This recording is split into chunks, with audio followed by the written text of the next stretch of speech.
Let's give another minute for Amy.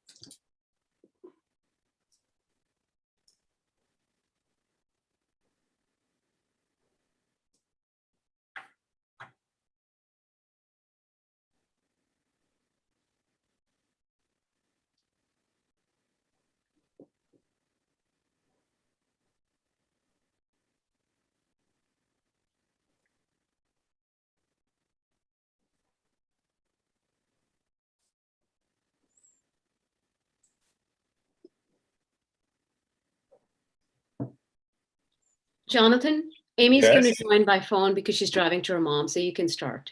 Okay, we'll go ahead and start. I thereby call this special Board of Education meeting to order, for the purpose being the Board of Education's retreat. Members present: Rachel Ruggieri, Tina Malhotra, Tom Collin, Ken Schoberg, Selena Bell, and myself. Let's start with a Pledge of Allegiance, if everyone would mind taking themselves off of mute and joining me. I pledge allegiance to the flag of the United States of America, and to the republic for which it stands, one nation, under God, indivisible, with liberty and justice for all. Thank you.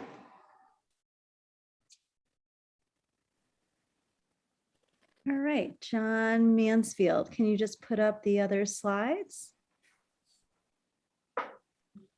John, next slide. Okay. Jonathan, you want to start and then I'll jump in? Absolutely. So this is what we're all here for tonight. This is the Board of Education's retreat. Usually this would be done earlier in the year. However, we made the decision this year to wait, first of all, for our newly elected members to join. And second, we had to wait until after the holidays. So the purpose of the evening is, first off, to understand the roles and responsibilities of Board of Education in support of the district's mission and vision of the graduate. Secondly, to foster and sustain productive working relationships as a Board of Education. And finally, to support the operationalization of the board goals and district priorities. What information does the board need in order to do its work? All right, John, next slide. So I'll just provide a quick overview of the evening. We have two guests with us this evening. We have Bob Rader. You probably already noticed him on your screen, here from the Connecticut Association of Boards of Education, also known as CABE. Welcome, Bob. And then later, once Bob is set, we're going to take about a 10-minute break or so, and then we'll have Rebecca Santiago here from Shipman and Goodwin. And then we as a collective group have some discussion items, a couple of them that will work. Well, one will have a through line through the other. So we're going to talk about the Board of Education goals, the district priorities, and the through line into the master agenda, or what we call a timeline. And then we also have one order of business on the agenda, which is public comment, which we said that we would discuss this evening. Next slide, John. Just before we get started, I actually wanted to go back. So for our more seasoned board members, you might remember that last year we discussed Ruler. That's one of the ways in which we support students in our schools, K-12 actually. And we together, you may remember, talked about a charter for the Board of Education. And we had three fundamental questions that we used. One was, in order to achieve the goals of the Board of Education, how do we need to feel as individual members? So you may remember Isabel Stevenson from the Center of School Change guided us through that. So how do we need to feel as individual members to achieve our goals as a board, and certainly as a cabinet group? What can we do in order to feel this way? And lastly, how do we handle conflict when it arises? And so while Bob and Rebecca will guide us through some of these topics, you may remember that we actually broke this out into those three different groups. What do we need to feel? What can we do in order to feel this way? And how do we handle conflict when it arises? So if you can go to the next slide, John Mansfield. for our new board members and for our seasoned board members, here's the three components that we discussed. In order to achieve our goals, we identified some dispositions that were important. So in order to achieve our goals, we needed to feel valued, we needed to feel heard. I won't read them all to you, but appreciated. We need to feel helpful. We need to feel focused on the job. And we just listed. What did we need to, in order to do this? We needed to empathize with one another, listen, take time to understand. We can't be ignored. We needed to be transparent. And then lastly, how do we handle conflict when it arises? Pause, reflect, and then answer. Listen to different perspectives, backgrounds. Conflict isn't always bad, just disparity of ideas can't be ignored. Come away with ideas and innovation. Respect the golden rule, vote and move on. So I'll have everyone just take a look at those. And if there's anything that anyone would like to add to this list, I'll give you a moment and one of my colleagues will type right into the document, which will then appear like magic, if not now, later. So why don't you take a look, and for our new or even our seasoned board members or anything there that's missing that you would like memorialized.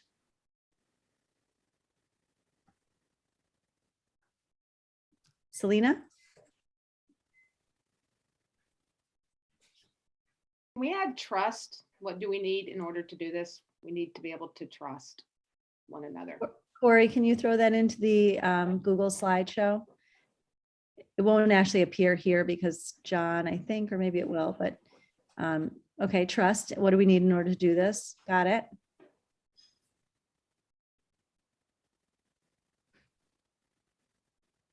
Anything else? I think that's a good ad. Tom? Tom? Yeah, I'm stealing from my stint as a judge where they taught us, don't forget common sense.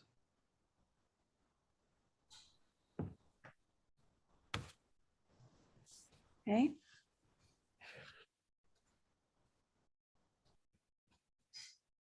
Others?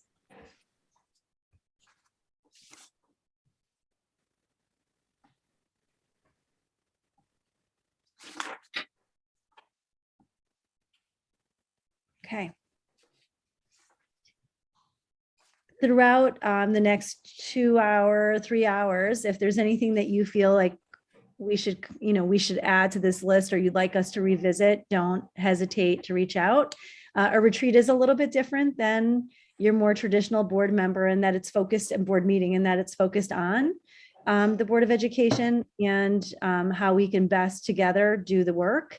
I think as I take a step back and reflect on the work that we've done with one another over the past year and a half since we met for our retreat, I think we've done a nice job of whether or not this charter was in front of us or not, but whether or not this charter was in front of us or not, but I think we've done a nice job to, in many occasions, exemplify the work that's here. And I know that as cabinet members, it's important for us, whether we're with the Board of Education or not, but to model this for our leadership team and our teachers as well. All right, John, next slide. So now I turn it over to Bob, just a few minutes early, who has a lot of topics on the agenda here. And we've also allowed for time for questions. And so what you might notice is that there may be some common threads between Bob's presentation this evening and Rebecca's. And I believe that, Bob, you said duplication is good in many cases, right? Mm-hmm. And this may be the time in which you can hear about it from two different perspectives, or a topic from two different perspectives, or perhaps two different lenses. So we've allowed for time for questions as well. So hopefully you can all take advantage of that. And if it's okay with you, Jonathan, I'll turn it over to Bob. Absolutely. Okay. Okay. Well, thank you very much, Madam Superintendent. Thank you all for being here tonight. I love that charter. Can I get a copy of that, do you think, Madam Superintendent? You can. it's all the social, emotional skills that we try to teach students, and that the board is tackling it in such a forthright way is absolutely terrific. I spent a lot of my time teaching boards about those kind of things, and the fact that you have it and it's all written out in such an easy to use way is really terrific. So I'll say that, and I'll say, first of all, thank you for having me. I love to work with boards of education. That's what I've done for many, many years. And as Madam Superintendent said, I may say some things that hopefully Rebecca will agree with. And if we both say it, they're coming from different angles. I've worked for boards for many years. She's obviously an attorney. I don't know her, but obviously I know Shipman very well, and it's a great firm, great people. So I have no doubt whatever we say will be complimentary. And I don't mean that with an I mean it sort of with an E. So thank you again for being members of CABE. This is what we love to do, work with a board that's engaged, that's working on new things, has some new board members. That's great.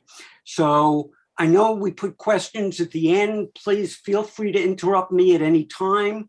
You'll see that I sort of go in and out with what I'm doing because they all work together. And these are the things we think you should be thinking of as you think of the board. So let's start with the role of the board. Basically, the role of the board is to do three things. It is to hire the superintendent, to evaluate the superintendent, to support the superintendent, and usually, hopefully not in this case, if it's necessary, certainly to terminate the role of the superintendent. Superintendent is, as you can probably tell already, the sort of a lightning rod for whatever goes on in the community. It's a very difficult job. We're all very happy and lucky when there's somebody who really knows the position and is able to work with those emotional skills that we were talking about a few minutes before. So that is one of the roles of the board.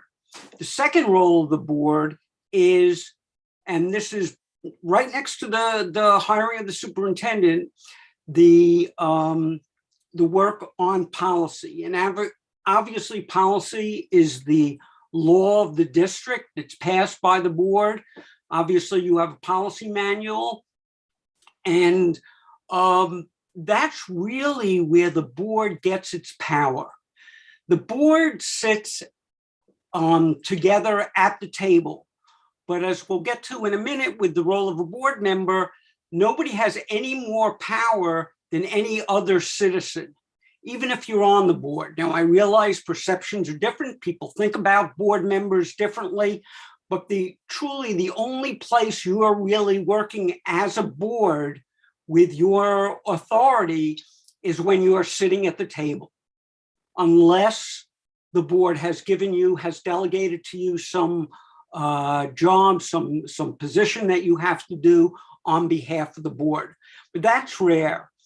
So even though you think of yourselves as just board members, we understand that to many members of the community, you are sort of higher up in the chain of command. So let's go to the third thing that's the role of the board. Does anybody want to guess? This can be very boring if all you do is listen to me.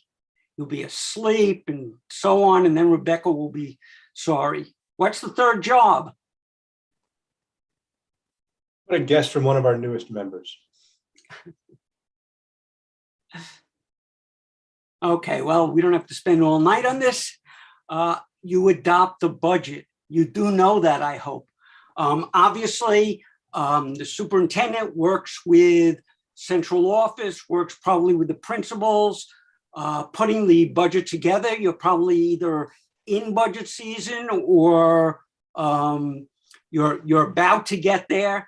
I do think I read that the budget was approved by the board. Am I right, Madam Superintendent? Not yet? Almost, getting closer. Almost. No, not yet. Well, that's good. And you know, that job is a lot different than in other states. I came from New York, and you're on the border, and almost every district there has taxing authority and is independent of the town. So they don't have to go back to the town to get their budgets done, as we do in Connecticut. So that's just something to know.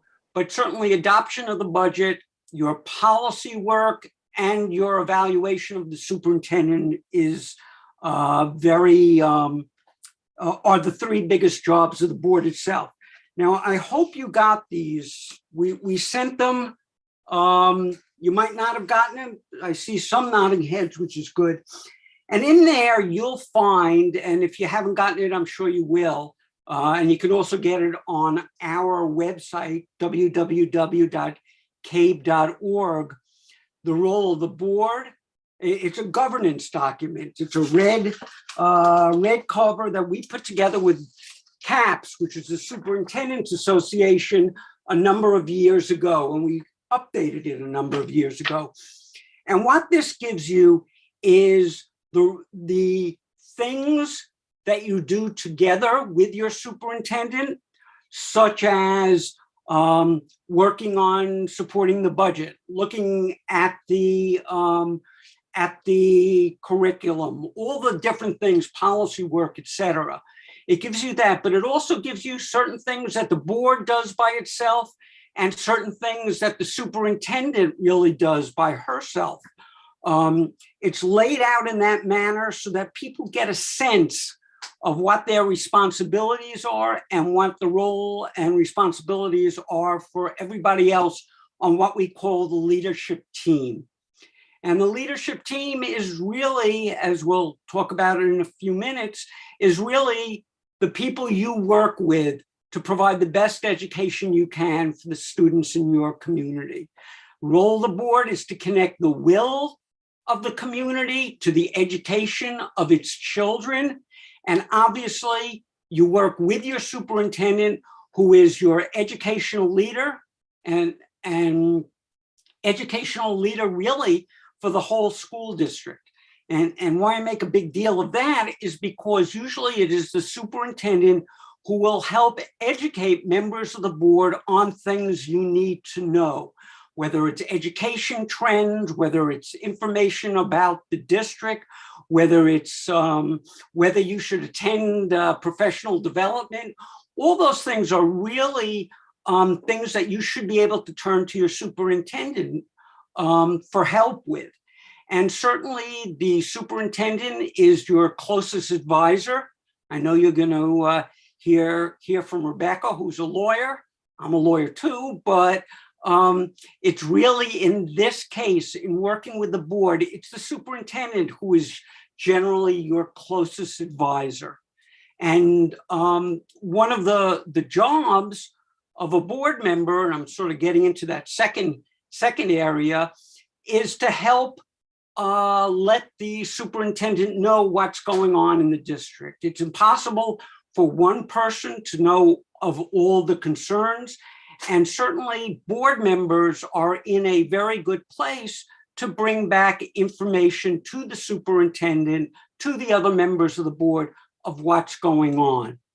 And usually what happens, and if you're a new board member, if this hasn't happened yet, it will, somebody will come up to you in the community, maybe in the grocery store or on a soccer field, maybe not now on a soccer field, but eventually, and ask you, can you help with something specific?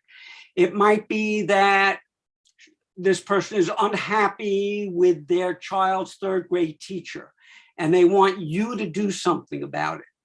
Well, your job is to do two things in those type of situations where you're asked about something like that. Your first job is to talk to the parent or whoever it is and tell them this district, as all districts, has a chain of command. Usually, if there's a concern about a teacher, it first goes, you should tell the parent to first talk to the teacher. If that's unsatisfactory, you probably go to a department head. After that, you may go up to the principal. Eventually, it works its way up to the superintendent, and it may even go to the board if it's a question of perhaps terminating the services of that teacher. Because of that, and because it may go all the way up to the board, it's very important that you don't carry the water, so to speak, of a parent who has a concern. You know, when you, the second part of what I was talking about in those situations, besides talking to the parent and telling them that there's a chain of command, which is found in the board policy manual, the second thing is you should check in with your superintendent and tell her what you're hearing from out in the field. That is the extent of your responsibility in these cases. It's really just sort of tipping off the superintendent that the administration may have a problem, or the board has a problem with a specific teacher. In those kind of situations, your job is not to say, yes, well, let me help you with that, because you want to keep your independence, your oversight, which is really your job. Your job is not to do day-to-day work or to get involved in logistics or those type of things. That's the job of the superintendent and her staff. One of the things in that folder that I just mentioned that we give you is this sheet. Obviously, you can't read it from here, but it does give you what a board member should say in those cases.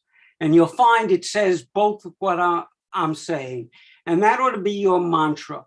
I can't get involved. I understand your problem. Please go back to the policy manual, see the chain of command, and work through the chain of command.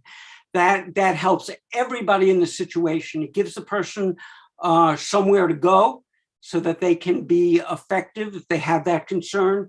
Also allows the school district to handle it as it has to. We have any questions yet? Bob, just so the board knows, your packet did come in the mail, so it's in their mailboxes. They can access it beginning tomorrow.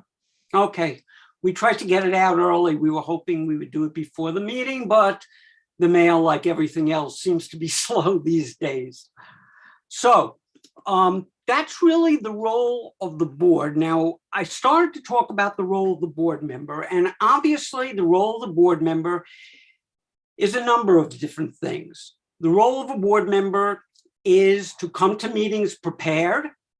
That means having read any material sent to you in advance, unless they're stuck in the office, as these things were, to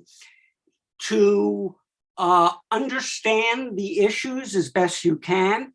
And don't be afraid to call either the superintendent or your board chair or another board member if you are not understanding things, or having something that's, so full of jargon that you're not quite sure what it means. There's nothing wrong with asking one other person.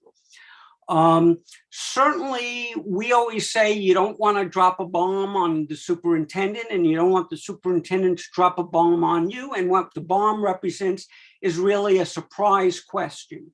If you know that you're going to have a question that you're going to ask at the board meeting, it's courtesy to let the superintendent know, especially if the superintendent is going to be expected to answer the question beforehand. So you call up the superintendent and say, look, I have a question. This is what I'm going to ask. It's one more way of working like a team. And by the same token, the other board members and the superintendent shouldn't drop a bomb on you. The idea is to have some kind of communications before the meeting, just so nobody is embarrassed. And it helps the work of the board considerably. So that's another role of the board member. Coming to the board meetings, obviously, you have to be aware of the Freedom of Information Act. You've got to be aware of how executive session works and that there are limited reasons for going into executive session. You should know how the agenda is put together. It's usually put together by at least the board chair and the superintendent. But if you feel you would like something on the agenda as well, there's nothing wrong with you talking to the board chair or the superintendent to suggest it. And certainly every district has its policies, which include the bylaws, which talk about how board meetings are to be run and how you work together. So that part of your policy manual is very, very important. Any questions? So the role of board member is to ask questions. The power of the question is really the strongest power you have. And to understand that the only way in which you're going to be successful on issues you care about is by working with the other board members. One board member by himself or herself is not enough to move the authority of the board. You have to have a coalition. And by that, I mean more than half of the people voting on an issue in your favor.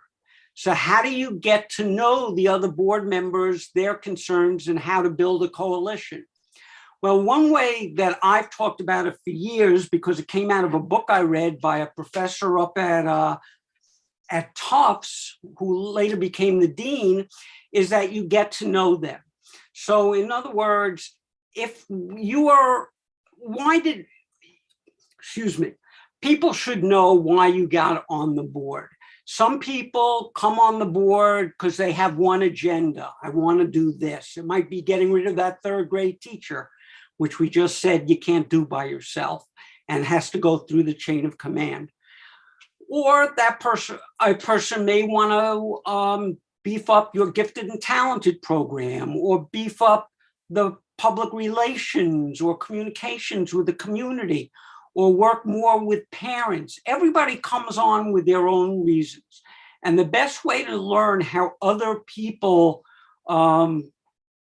think about their board service and what they're trying to accomplish is to sit down with them, with another board member. One-to-one is usually the best.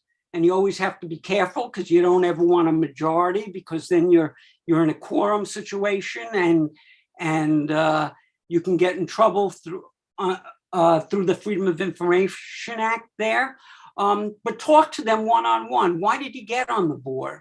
Maybe go out to breakfast or lunch. I know we don't do that as often or because of COVID, but maybe have a phone call and talk to them. And usually that's a big job of the board chair, because it's the board chair who will take all those different interests and try to help the superintendent and her staff put them together, especially when you do the budget, because that's a lot of the reason things either do happen or don't happen on a board.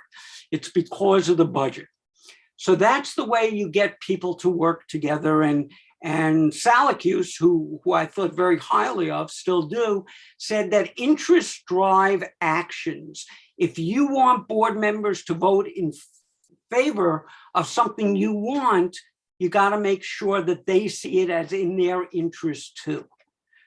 So we were talking before about those emotional intelligence skills. That's where you got to use them. I like that list that we saw from the charter. I've done some writing over the years, and I put together a number of tips to make you a better school board member. And a lot of it has to do with exactly what you talked about in the charter. For instance, you drop your affiliation, your party affiliation, to the extent you can when you come into a board meeting. Now, I know that when you select the chair and the vice chair and the secretary, you usually do it on party lines. That's the way it works in Connecticut. Again, my coming from New York, that was a surprise because nobody runs on party lines. But we do in Connecticut, except when we get to the table. When we get to the table, we act in the interests of the students. And by that, I mean all the students, the ones that whose parents may not have voted for you, that you may not think they're up to some of the work that could be done by other students. Whoever they are, your job is to work for all of the students. And that's one of the key things that a board member has to remember. Conduct yourself with respect and civility. And I think that's also sort of what the charter was saying. Speak your piece, listen actively. As a matter of fact, we're on Thursday, if any of you are interested, we're doing a workshop on active listening being done with a PR guy who is from Massachusetts and is very good. We've used him on other things, but active listening is really key. In other words, let other people have their say. Certainly say your piece whenever you have to, but listen actively.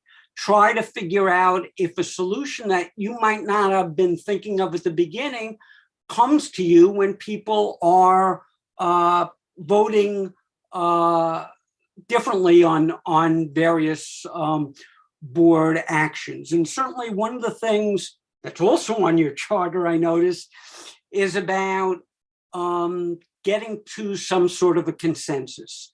And that's really important. Certainly, board members have the right to vote. You can have 5-4 votes or 6-3 votes. That's not really a sign of a board that's not working well together. Because very frankly, if everybody agreed on everything, you'd only need one board member. They wouldn't need 9 of you. We expect that when you get to the board, you use your skills, your experience, and your knowledge to make your decisions, but try to go into things with an open mind, actively listening to others. I would also argue, and this sort of starts to go into boardmanship, is that you support each other to the extent you can. Boardmanship means understanding that you're a member of the team and trying to work with the other members of the team as best you can. Now, we've certainly seen a number of situations, I certainly have over the years, where that just didn't work. One board member or 2 board members felt very different than the other board members. But if it's done respectfully, civilly, and with an understanding, and the opportunity for all board members to have their say on an issue, maybe not their vote, but their say, then that's how you want to work as a team, because everybody has things to benefit the whole team, because you come from different places. So that boardsmanship and teamwork is especially important when you go before the town on your budget, when you go before the town council on your budget. Also, you should think about it when you're making decisions. One of the things we see occasionally from board members who don't seem to know their roles well enough is that they'll come out of a meeting and blast the other members of the board. And that certainly does not help the idea of boardmanship and teamwork. However, others will come out and say, yes, I lost that vote. I'm sorry I lost it, but I got a chance to say my piece on it and explain where I was going, and I lost the vote. But we move on and we work together and we don't undermine each other, because very truly in one of those situations where you're going to lose the vote, you're not going to want to undermine everybody else either. The idea is you should reinforce yourself, you should reinforce each other, you should inspire each other, and you could really think about doing it as a team. Policy versus administration is one of the things we talk about all the time. Policy is the job of the board, as we talked about right at the beginning. Administration is the work of the administration. Policy and your work is really at that 40,000 foot level, watching everything, but not getting involved in the day-to-day aspects of running your district. You're not expected to have a real knowledge of education before you come to the board and how education works.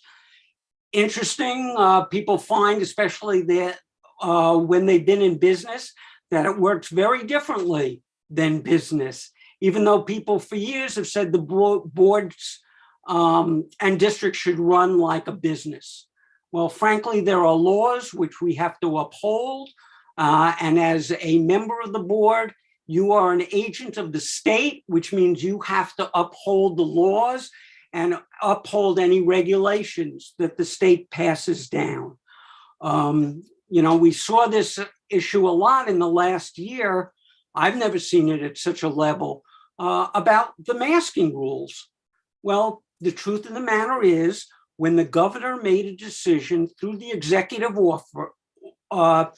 order, and it was lawfully carried out, and he said that students have to mask, the board really had no role in saying the board should or shouldn't mask.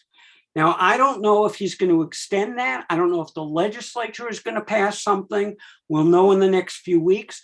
But certainly, whatever the law is, whether it's a federal law, a state law, a law that the judiciary basically requires, you as board members have to follow the law and any regulations. Meeting issues.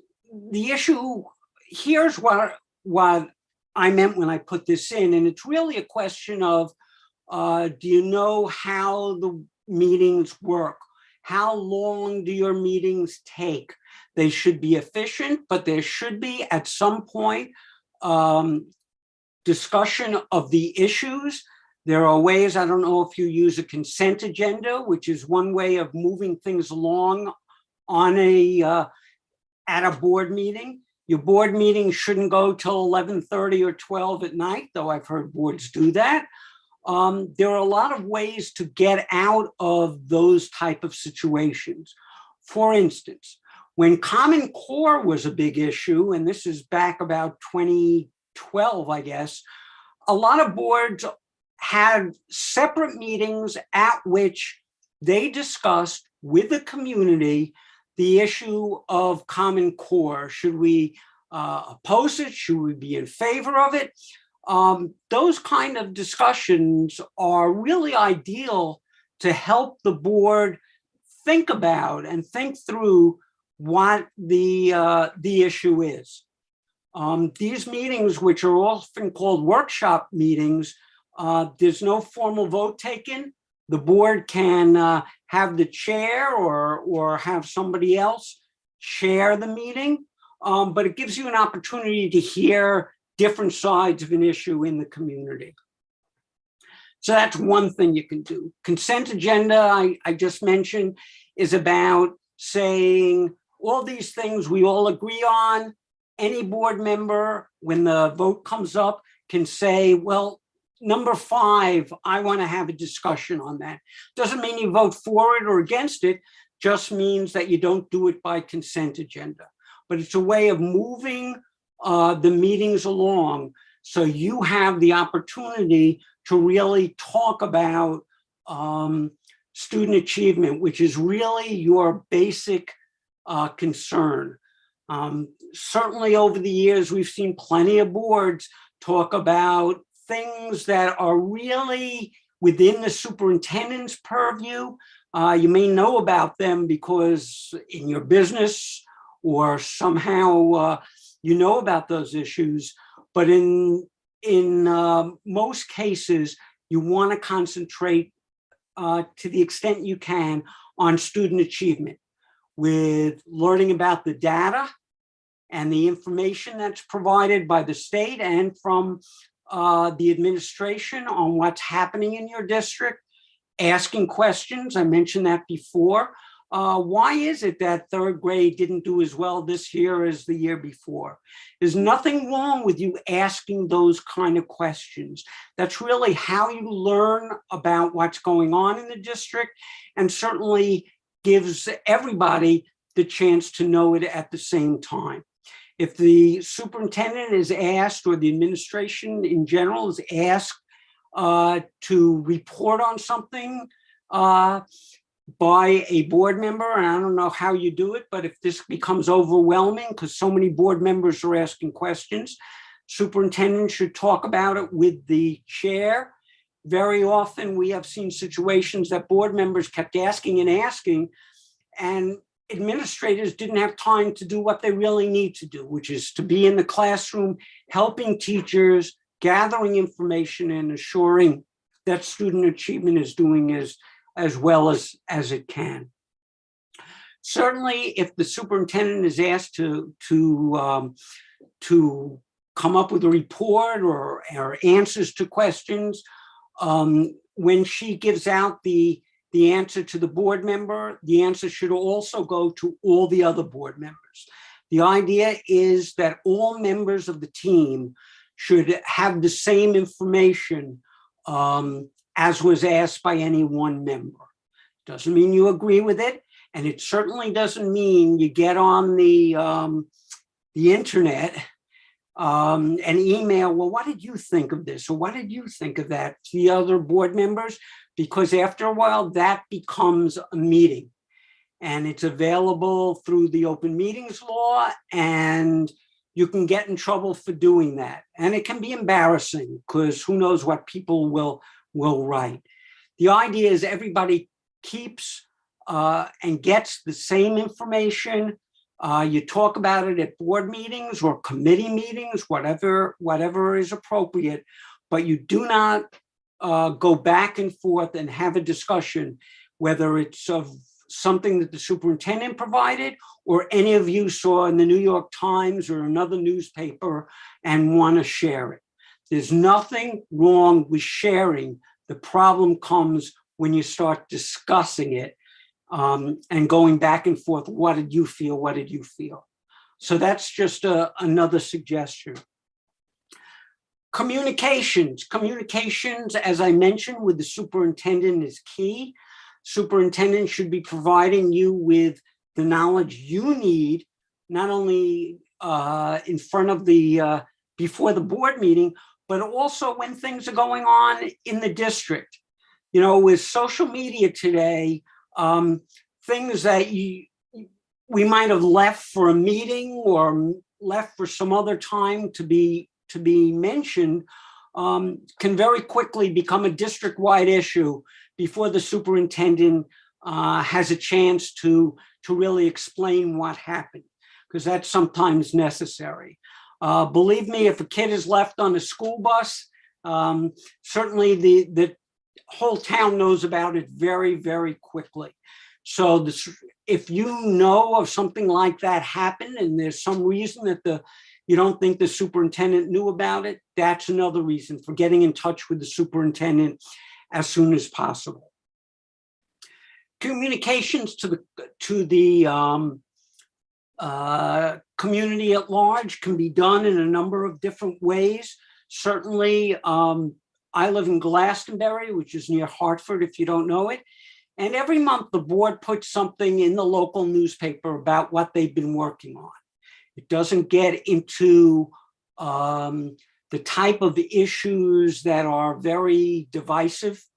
It talks about what they're doing to help kids and so on.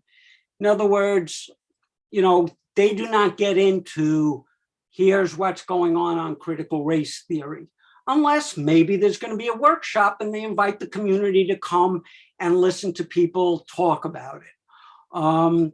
But they may talk about something like, well, the fifth graders this year are getting the chance to do this or that. It's just a little information that gets before the public. Certainly you should be communicating with each other, but certainly not asking each other, well, what do you think of this? Are we going to do it? Would you vote in favor of it? Those questions are not permitted. The next thing is evaluations, and I just wanted to talk very quickly about evaluations. You're required to do an evaluation of the superintendent annually. You have to put out something in writing. Be very careful about the way in which you do the evaluation. If you come to the evaluation with the form filled out, that is FOIable. So what we generally say, and this is not how I would solve this issue if I was a legislator, is take whatever you're going to talk about, you know, and think through, if you do have a form already, think through what you want to say at an executive committee meeting, executive board meeting, I'm sorry. Very often the superintendent will not be invited to the first meeting simply because the board will probably like to come up with some kind of a discussion of what the evaluation is going to be about, how it's going to work. The superintendent usually in contract understands the process. I don't know if Madam Superintendent, you want to talk about it at all or mention how it's done in Richfield? So for our new board members, we could probably discuss that for a later time. I've been here just about Sure. 2 years. And so it's pretty clear and contractually how that's done. And I engage with the board chair at the start of each year to identify what that process will look like. And again, in the spring. Okay, that sounds great. Where we have the school governance position statement, I did not send this to you. This I sent to you, but on our leadership bar going across that www.cave.org, there is not only the school governance position statement, but also a statement on how Cave and CAPS feel, that's us and the Superintendent's Association, feel about how a superintendent should be evaluated. And it includes a lot of very useful information, including a form. It sounds like you have that well in hand, but I just wanted to mention it because it is something that has to be done every year. The other thing we suggest, and it's also in that what we call the team assessment statement, is also a number of pages about how the board should evaluate its own work. And we always suggest that a board evaluate itself before evaluating the superintendent. The idea is that you don't want 9 people giving direction to the superintendent. You want the board as a whole. And this evaluation document that is up there for anybody to read is a real way of bringing together the concerns of the board and looking at how you'll be evaluating your superintendent. Certainly, there are other instruments that can be used both for the superintendent and the board evaluations. But I think ours is really key. The one that we did, especially for the board, is really keyed to student achievement. And certainly one of the things that CABE could do is you can all send us your evaluations. We keep it anonymous. We put them together, not the superintendent's, this is just the board's self-evaluation. We put it together. We are glad to either send it back or come out and discuss it with the full board. And that's very often what happens in some retreats. So if that's something you're interested in us doing, maybe sometime later in the spring, we can certainly do that. The next issue is goals. I know you're going to talk about goals. We always encourage boards to have goals for the board itself. How will the board do a better job? Will it be because it needs a goal of better understanding data, better communicating, better understanding what's going on? Could be a goal of getting more involved in professional development, coming to us for professional development, or doing it maybe through CES, however you want to do it. but there are goals that should be not these overall goals for the district, but what we're talking about here are goals of the board. And certainly, I'm sure you already have goals for the district to do better, to achieve more, to help your students as much as you can, and do various things that will help this already excellent district, because I did look at your profile in the State Department of Education's Ed site. But you have an excellent school district, of which I'm sure you're very proud, and you should be.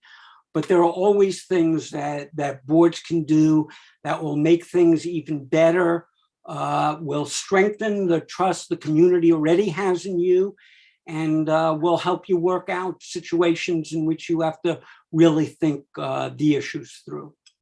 So that's pretty much my spiel. I'm certainly very willing to answer questions. One of the things we always encourage is that board members talk to, especially new board members, about this is the way we do things in Ridgefield, because not all boards do the same. You have 169 different towns out there, and boards do all kinds of things different. It doesn't make them right or wrong. Just like what's in our governance statement is not a right or wrong document. It's really more about expectations and what we in CAPS see as best practices for school districts and for school boards and superintendents. Bob, I know that one of the topics that we're going to be discussing later this evening, and Rebecca will as also, can you talk a little bit about public comment and best practices around that? I think boards have handled that differently. We've heard that some boards in some communities answer questions, some don't. Can you talk a little bit about CAVE's perspective on public comment and what some best practices around that are? Some of the best practices for that, and we have gotten a lot of comment on that. Jonathan, I hope you are on our board chair listserv, because they have been discussing this lately. Yes. Good. One of the things we suggest is that you draw up some kind of a list of things that the chair generally will say at the beginning of the meeting, or you leave for people to pick up. And what that usually says is, we are going to do public comment. Every board, as far as I know, does public comment, although you don't have to. There's nothing in the law that says you have to do it, but if you want to get your community really angry, try taking it away. It may not mean a lot to the district. Very few people may show up to it, but like I said, every district does some kind of public comment. Now, there are a number of ways to do it. You can do it at the beginning of the meeting. You can put it at the end if you want, and see who really wants to stay for 2 hours and then have a chance to speak. You can put in something that says you will only address issues that are coming before the board that night, especially if the board meeting is at the beginning. You should put in there something along the lines of, we won't be talking about a specific person. That is done in executive session. If there are concerns, board members can always write a note to the board, or specifically to the chair, or to your superintendent. The little statement should say something, and most boards do, that everybody is allowed to speak for up to 3 minutes or 4 minutes, whatever you want to do. You should have an overall time limit. And understand that when a person brings up a subject, you have to give that person that same 3 minutes, even if you disagree with it, unless the person is defaming somebody or making comments that should not happen in front of the public, or is being uncivil. But in almost all cases, even if you disagree with what the person is saying, they get their 3 minutes. Everybody gets their 3 minutes. most boards, from what I can tell, and I just saw something different that I'll explain in a second, but most boards will thank the person. If the person asks a question like, what time is the football game on Saturday? There's nothing wrong with answering that kind of question. But public comment is not a time to really spend discussing the issues that are brought up by members of the public. Very often the superintendent is asked to get back to this person, talk about what their concern is, and then bring it back to the board in an appropriate time and place. I have seen something lately that was actually put out by the National School Boards Association. It was something talking about how you can perhaps get your community to feel it's playing a bigger part in the decisions of the school district by commenting a little bit back and forth. But if you don't do that with everybody, people think there's favoritism going on. I think it's probably a mistake. People should know that they have been listened to, and by that I mean active listening. Don't be on your phone unless you have to be for some reason when a person is talking to you. And don't be on the phone when, for instance, you have students before you showing off, or you have teachers explaining what they're doing in their classrooms. I mean, that's just good courtesy and civility. And with everybody streaming or on TV, it's pretty obvious if you're paying attention or not. But in most cases, public comment will be at the beginning of the session. And again, there are other ways to do that if the board thinks it's appropriate. Thank you, Bob. Sure. Shall we open to questions at this point? Sure, fine with me. Tom, I see your hand this time. Yes, thank you. And thank you, Bob. That's very helpful. It's nice to meet.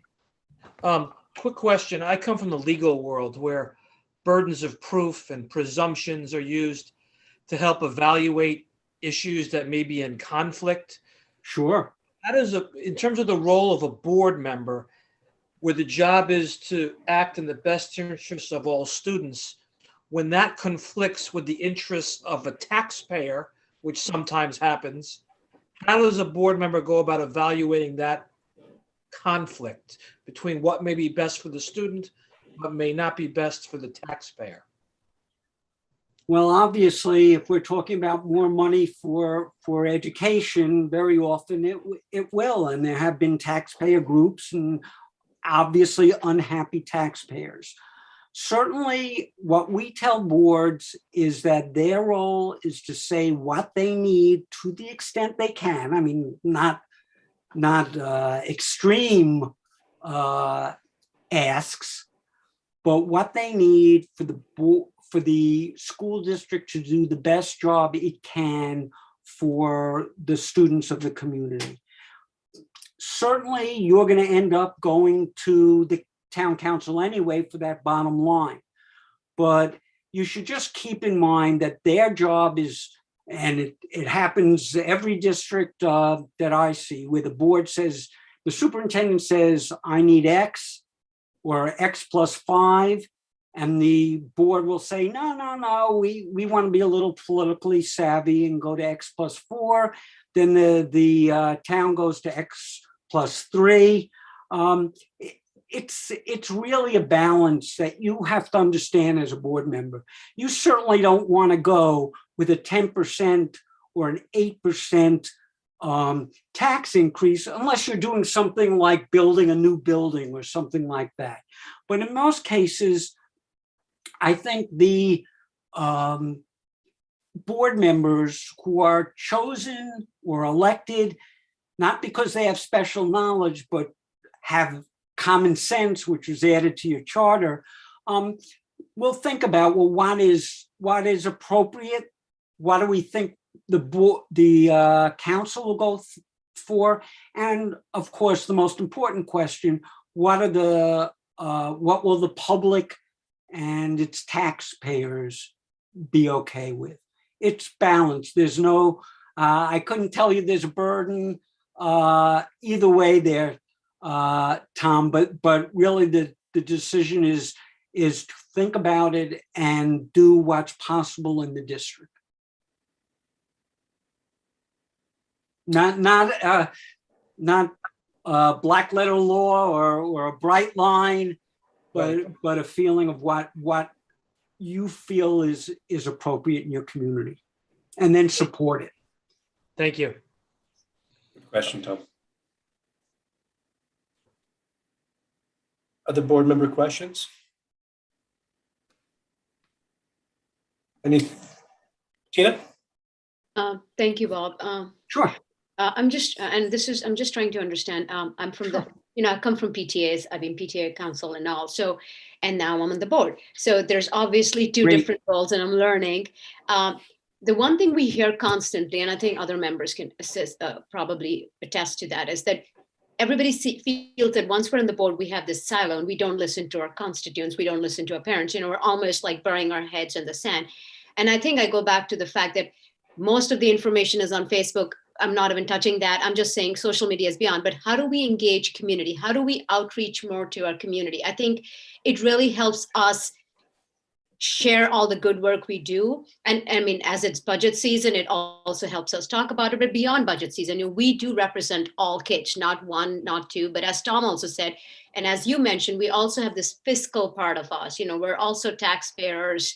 Sure. I live in this town. I have children that go to school. So how do you balance those two? How do you have more community outreach, keeping your Board of Education hat on, and still be able to do that responsibly?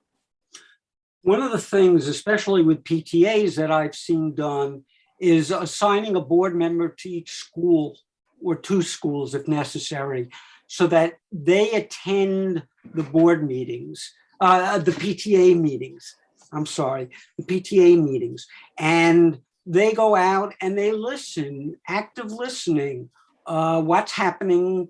What is the PTA saying? What is, if you have some kind of a governance council, you listen to them. Whoever it is, you get out and listen to them. Somebody should show up at or ask for opportunity to speak. Very often it's the superintendent, because that's the community leader as far as education, at a Chamber of Commerce meeting or at other meetings in town. If there's an exchange club, somebody should get out to any senior citizens community. The idea is that you're going out to listen. Doesn't mean you can promise them anything, because as I said, you have to come back to the whole board and then look at the budget and what's appropriate and what's doable. You let people know that they're welcome to come to board meetings. If you want to get the parents really interested, maybe you do this already, is every month give a different grade the opportunity to present something to the board. I know that's time consuming. I know sometimes we all have our own lives and want to go back to our business or whatever we're doing, but that really means something. Certainly you should talk. Certainly things are going to come out when the superintendent talks to teachers, whether it's from the union or not. There are issues out there, and you want to just get a feeling that you know what's going on in the community, that all board members know about it, and that you will work together as a team to handle these type of issues. Certainly, there are other ways of getting community involvement, especially we see when districts do a long-range plan, they'll have members of the community. You can have members of the community on different committees. There are lots of ways to do this. And there's no one right or wrong way. Thank you, Bob. Sure. Yeah, that's another good question. I think whether it's PTAs, whether it's people writing into the board and getting an answer from the secretary, a lot of times They want to hear what the board thinks about something or what the board is going to do about something. And all we can ever really say is what the board has done, because the board doesn't think or do anything until they're together as a board.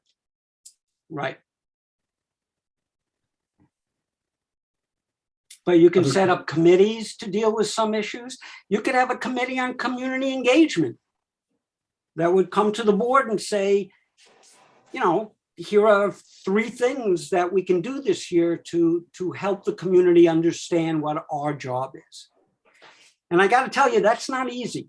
People, you know, as I said at the beginning, board members, in some cases, even with teachers, and my wife was a teacher, so I know this, see you guys as the big bosses. You know, if you come into a school, you're seeing, oh, why are they there? What are they looking at? And certainly if you're going to go into a school, you're just like any other member of the community, but you should have the courtesy of letting the superintendent know, or whatever is, maybe the principal, whatever is the expectation in Ridgefield. All right. Any other questions?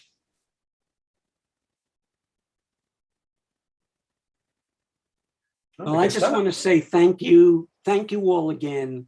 You know, I wrote an article today because March is Board Member Appreciation Week, and I've had over 40 years working with boards, and I am just amazed how things are different from when I started, before phones and social media and everything else, and how difficult it is today. The issues are difficult. COVID has made the world a totally different place as far as school, as far as even meetings like we're having right now. But I thank you for it. I know your community thanks you for it. Please understand that my job is to help work with you. So if you want to call me with a question or call any member of the staff, that is actually absolutely fine. And if I can help you in any way, that's my job. So thank you. Thank you. Thank you, Bob. Thanks for being flexible with the day too. Absolutely. Absolutely. Thank you. All right, so Jonathan, if it's okay, Rebecca is ready to come on, so maybe we could take a short break if anybody wants to grab dinner and Sure. eat, run to the restroom, and maybe we could be back between 6:15, 6:20. Sounds good. All right.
John, Rebecca's going to have her own presentation. You know that, right?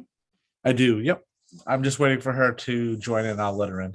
Yeah, she's just logging onto her computer now.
Are we on a break or am I just not hearing any noise? This is how everyone was hoping to, enjoy your presentation like this. No, we're on a break. Okay, good. I just was wanting to make sure that it wasn't like my speakers weren't working. Rebecca, I was texting you and looking for that policy at the same time, so I didn't even know you were there. Okay, good. As long as my speakers are not broken, we're good. The other day I had my camera on. Oh, I was Jonathan and Tina. I was waiting for my meeting with them and I had already turned my camera on, but I was like on a different tab and I'm texting them. I'm like, where are you guys? They're like, we're watching you. And they're like all watching you type to something. Yes, right. Yeah, they were both. I'm texting them both in a group text. I'm like, Tina, Jonathan, are you coming? But I had opened up the tab and then like moved on to something else and completely forgot about it. The wonders of Zoom, right? Oh my gosh. But at least I crack myself up with my ridiculousness. You have to laugh a little bit because Gosh, otherwise you cry, right? too much. Too much Zoom.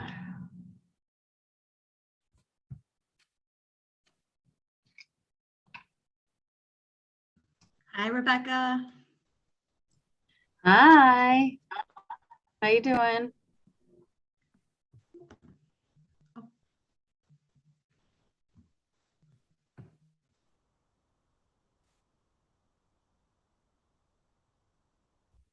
You guys are seeing my actual office, which there's a reason clients aren't supposed to see it because it's so messy. So I apologize for that. But It's all good. Let's see, page 607.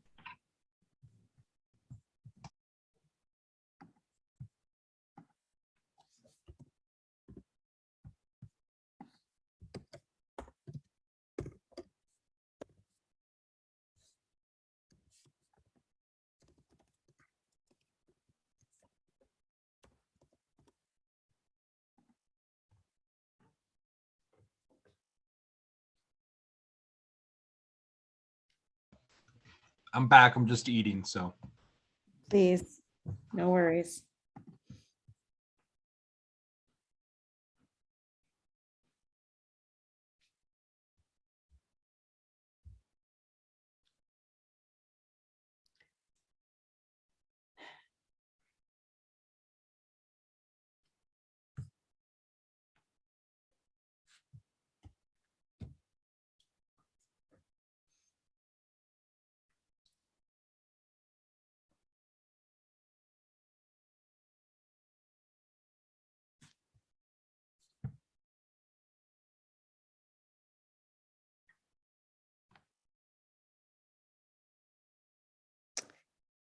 Rebecca,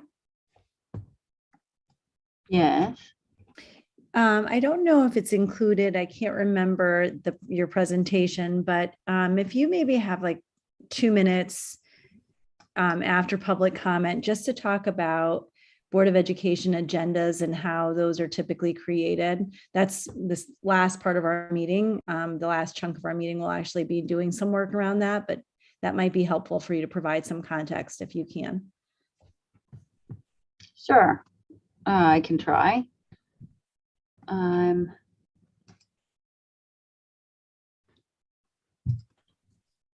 Just pulling the presentation up on my screen. You can share it. We can take this one down. So John Mansfield. Yep, perfect. Well, I'm fine with using yours, but you said it was a. I You sent remember it to us in a PDF, so it doesn't look as pretty. It's harder to navigate. exactly because remember yesterday we were having those issues with some slides. Yeah, you So have blank ones in there. yep, exactly. I think it's because no one uses PowerPoint anymore, Rebecca. I think that might be. Could be. Could be. Or a Word. I don't even know how to use it. Like, what am I supposed to do with this? What's this track changes thing? I know. No, that's not good. All right. Why is it on like every screen? All right, whatever. Have everybody back? I think Ken is eating, so he's listening, but he's eating. So I'm munching too. So Selena's there. I think they're trying not to make us feel bad that they're having some delicious dinner while we watch from afar, maybe. Oh, looks like Corey's eating. Caught. Actually, just cheese and crackers, nothing Oh, special. no, Corey looked like she was having more than cheese and crackers. Okay. I think Karen was having some really looked like a nice soup before or something. I was watching. So do you want me to put it on the screen now, or do you want me Yeah, to give people a few more minutes, or? No, we're ready. The folks are Ready to go. here. They're just listening in. They're listening in, but they're here. So Rebecca, let me introduce you quickly, or Jonathan, do you want to? You can go ahead. Thank you. All right, so I'm saving your voice, Jonathan, where I possible. appreciate it. Rebecca Santiago from Shipman and Goodwin.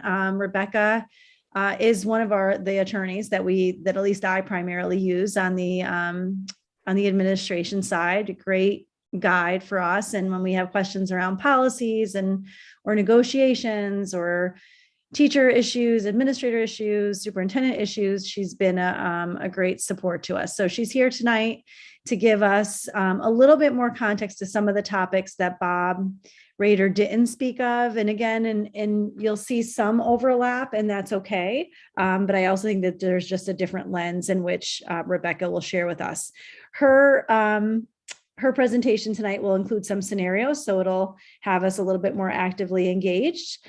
So you'll be encouraged to participate if you're able to. And then we'll allow for time, just like we did with Bob's presentation, for questions.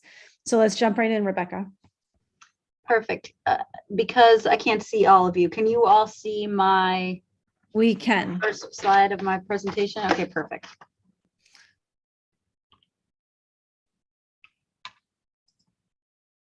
No, that's not going to work. Hold on one second.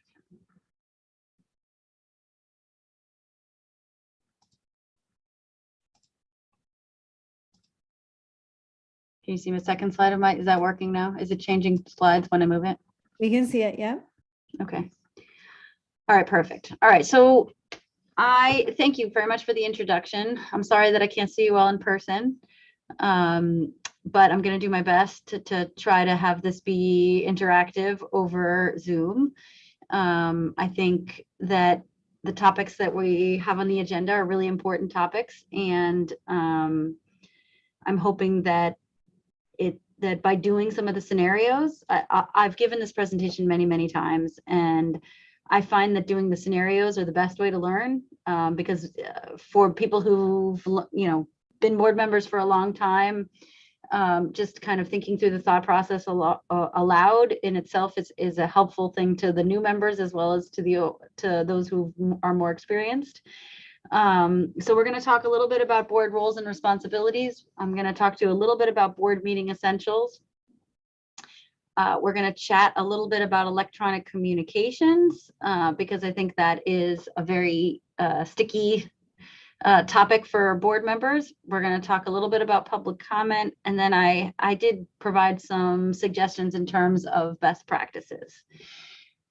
Let's dive in with some board, so with generally just talking a little bit about responsibilities of the board. So the board is an agent of the state, meaning that it's created by statute. And the board is the big picture. Probably Bob Rader talked to you a little bit about the interaction between the administration and the board. The board is the policymaker. The board is the entity that decides the goals, the vision, the overall arching policies for the district, but the implementer of all of those are the administration. The administration is the one that's going to be able to do the day-to-day functions of the district. And in confirmation of that, the statutes create the superintendent, which Susie acts as the chief executive officer of the board, and essentially acts in the board's for the board in all those day-to-day operational things that the board doesn't have authority over. In confirmation of that, you have a bylaw. That's bylaw 9010, which I have included in my slides, which just codifies a couple of things. It codifies that the board, first of all, board members don't act individually. Board members have to act collectively. So when the board takes action, it has to be at a public meeting of the board or in a committee meeting. Also, no one individual has authority over the others, not the chair, not any officer. The board can only act in combination at a board meeting as a unit. So I think that's important to clarify. The reason I include that right at the front of my meeting, right in the front of my presentation, is that oftentimes the people when people become new board members, and the public doesn't always understand that if they approach a board member in the supermarket and say, "Hey, board member, this is a burning issue and I need you to resolve it," one board member alone can't resolve that issue. The board itself as an entity can put it on an agenda for a meeting and address it at a meeting, but only if the full board takes action on it.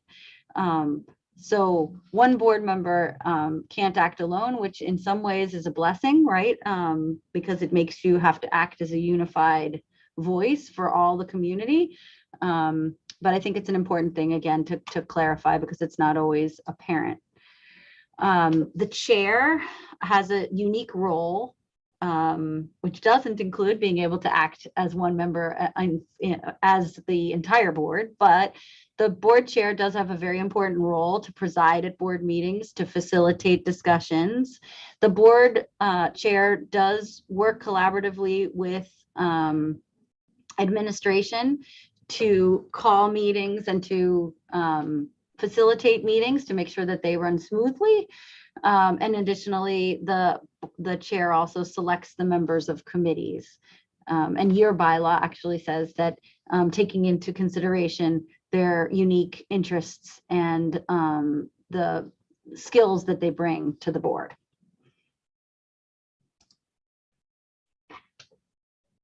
when we're talking about board responsibilities, it's very important that board members understand that the statutes set forth that board members are policymakers, but they also set forth that there are certain instances in which board members act like a judge.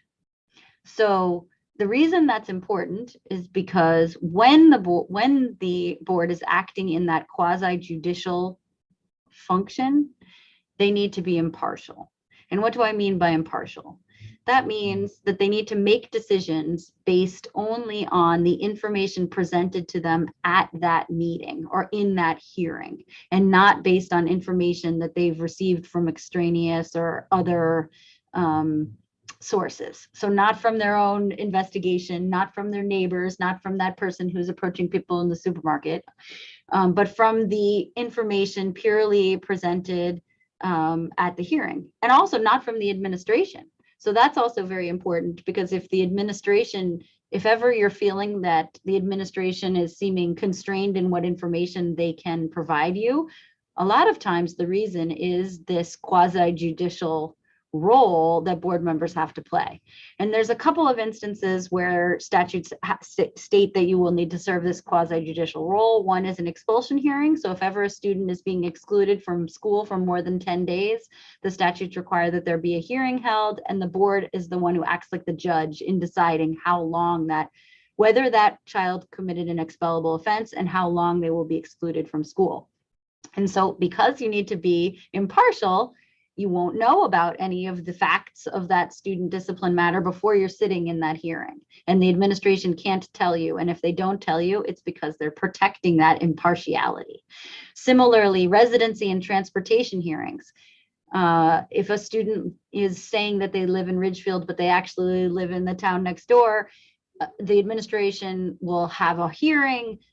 The burden will be on the parent to demonstrate that they live in Ridgefield, but similarly, the administration is not going to be able to tell you any details about that until you're sitting in that hearing, because you need to act in that quasi-judicial capacity. Teacher termination. This is one of the ones that comes up the most often, because obviously, if there's a teacher discipline matter, in any town, and Connecticut is full of small towns, right? Full of big towns and small towns, and places where word gets around quick.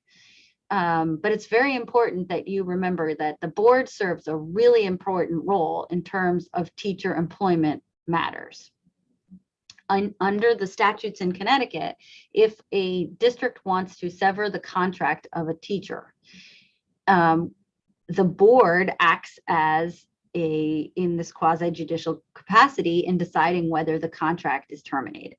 So let's say a teacher commits some offense that the district feels is sufficient to warrant termination of their contract. If that teacher is non-tenured, then the board acts as the judge and would decide whether or not the teacher's contract would be terminated. If the teacher is tenured, the teacher has a choice. They can either let the board serve in this judicial capacity, or they can have a private hearing officer hear the case. But even if a private hearing officer hears the case, the hearing officer just makes a recommendation, which the board ultimately has to decide upon. And the board has to be impartial in order to decide upon that. So this is, if this comes up because let's say a teacher's out on administrative leave, there's all kinds of buzz around the community. People are saying to you, board member, why don't you know why this teacher, what's the disciplinary incident involving this teacher? The administration may be able to tell you appropriately, we've put a teacher on administrative leave, we are addressing it, but they may not be able to provide you with all the details because of this quasi-judicial role with relation to teacher discipline.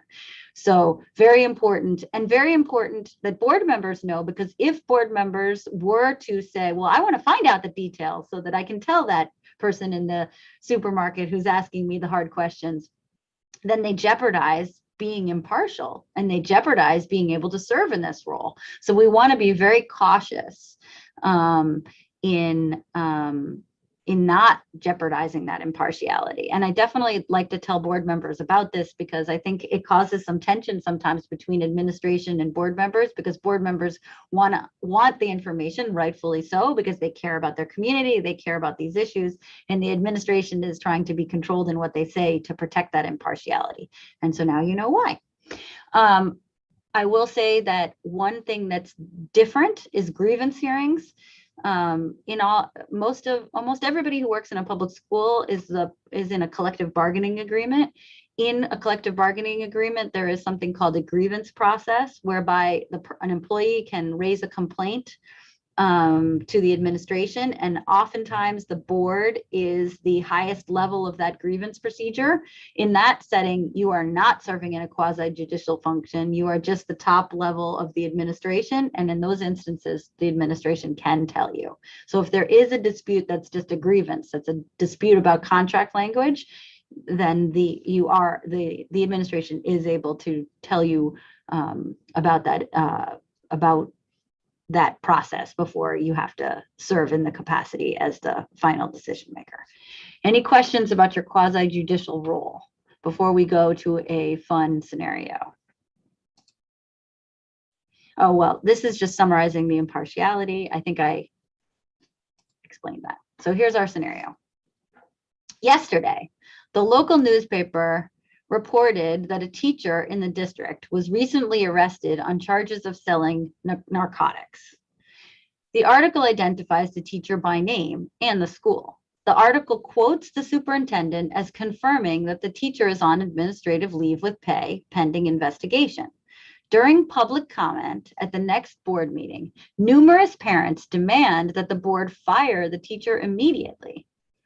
During the meeting, one board member exchanges text messages with several of the parents who have spoken. No need to worry, we've got this. I can assure you the teacher is history.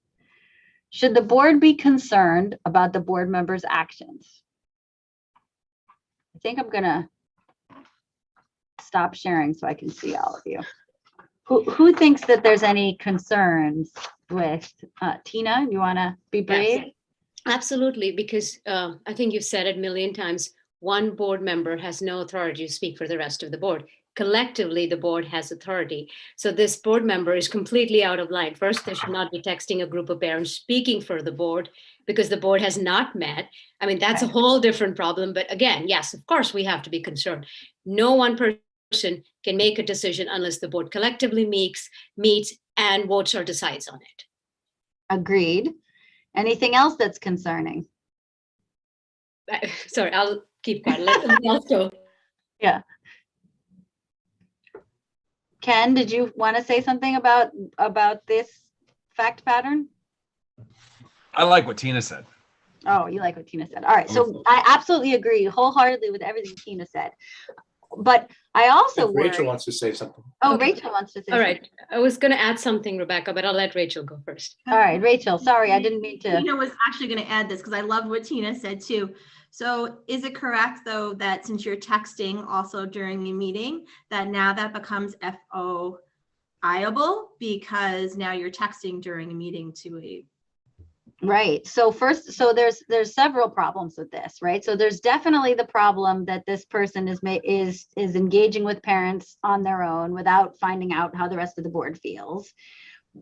There's also the issue of the fact that now they've created a text message because it's a public record. So in Connecticut, anything that you text, email, write, say, and any sort of written mechanism, any way you write it down, if it relates to board business, it's going to be a public record. And so now this is relating to board business. We've got a record of of something that a board member has said. And now if other parents were to FOI this, or the teachers union were to FOI this to say, what were they texting? Because of course, here they are texting on a public meeting. We're probably seeing it on camera, right? So if the teachers union were to say, I want to see what the board member was texting with those parents, they could get a copy of that. But even before all of that, what does the board member even know that this is true? What if the teacher What if the newspaper got it dead wrong and the person wasn't even selling narcotics? They were selling, I don't know, oregano or what, whatever they're selling something else, right? Or they're selling nothing. They've done absolutely nothing wrong, and this is all bogus. And then and we've got the board saying, no need to worry, we've got this. I can assure the teacher is history. That in itself is problematic. It's slander, right, Rebecca? Yeah, It's slander even before it's proof. There is no proof. It's just hearsay at this time. It's a conversation, and this board member already is promising history. There's a action or already promised without even hearing the facts. So exactly. And as I just finished telling you, we can't even tell you the facts. So who knows also- the facts at this point?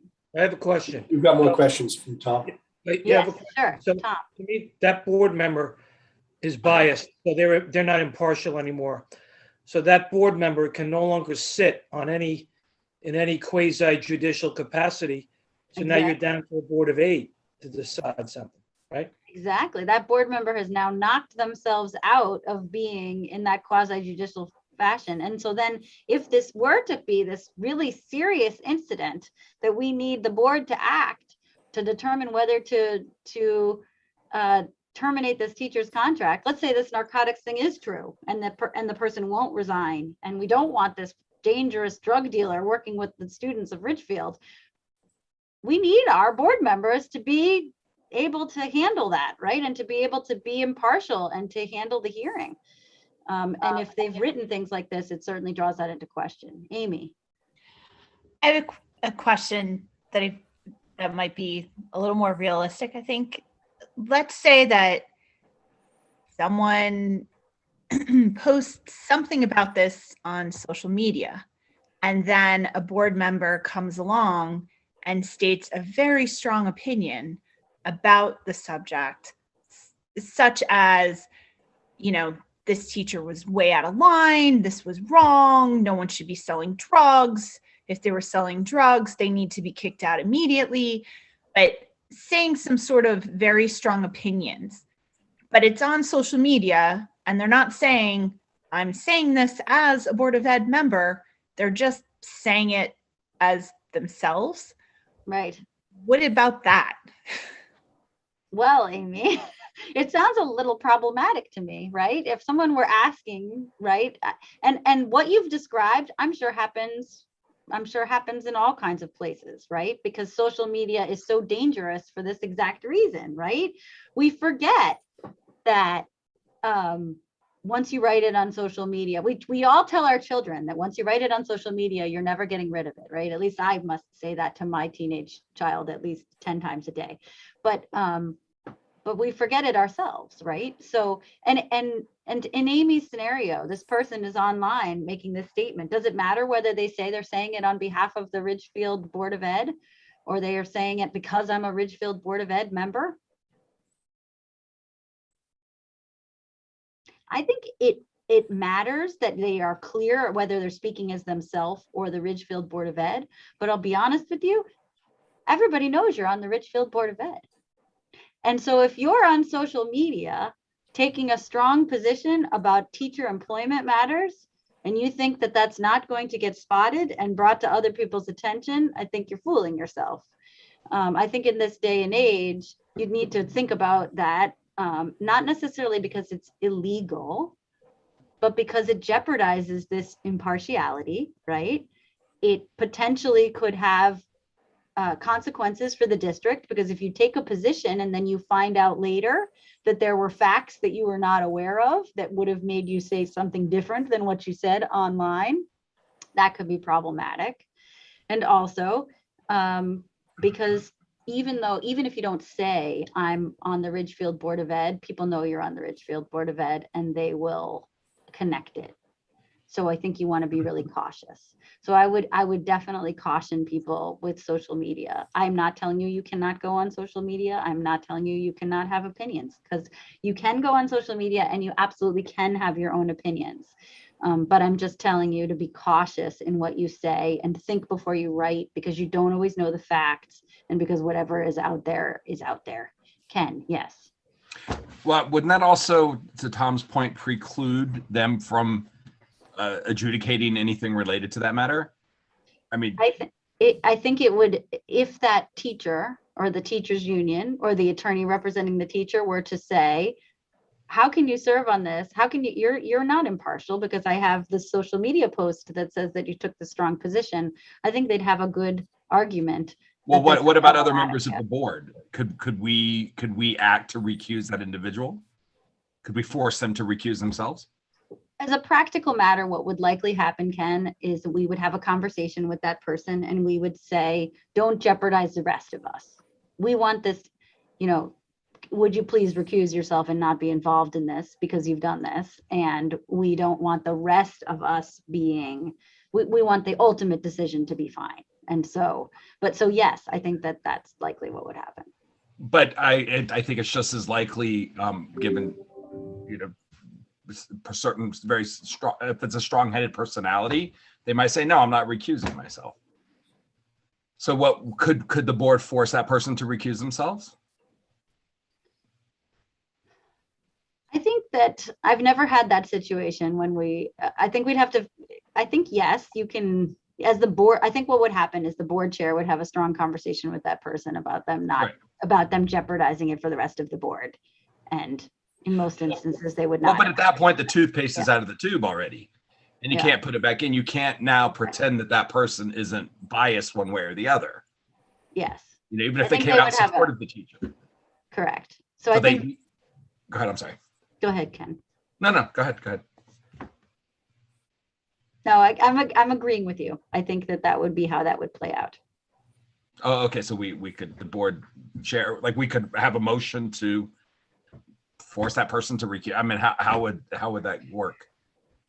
I think that we would have a conversation with that person about not jeopardizing it for the full board.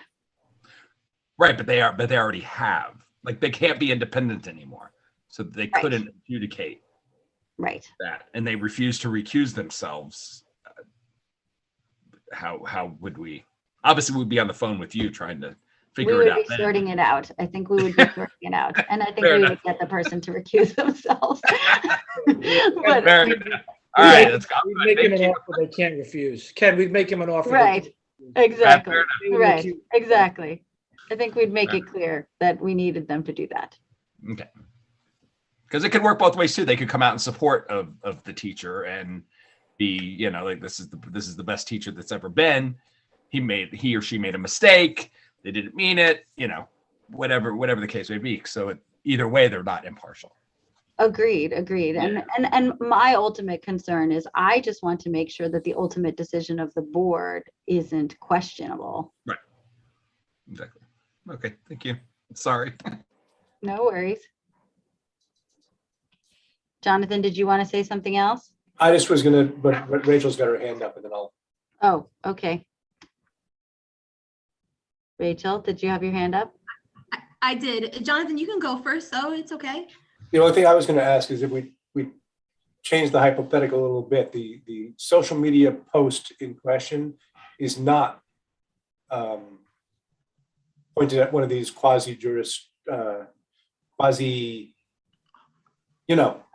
It's not a quasi-judicial issue. Not a quasi-judicial issue, just an education issue. And that education issue is coming before the board. Is there a repercussion? Is there a repercussion?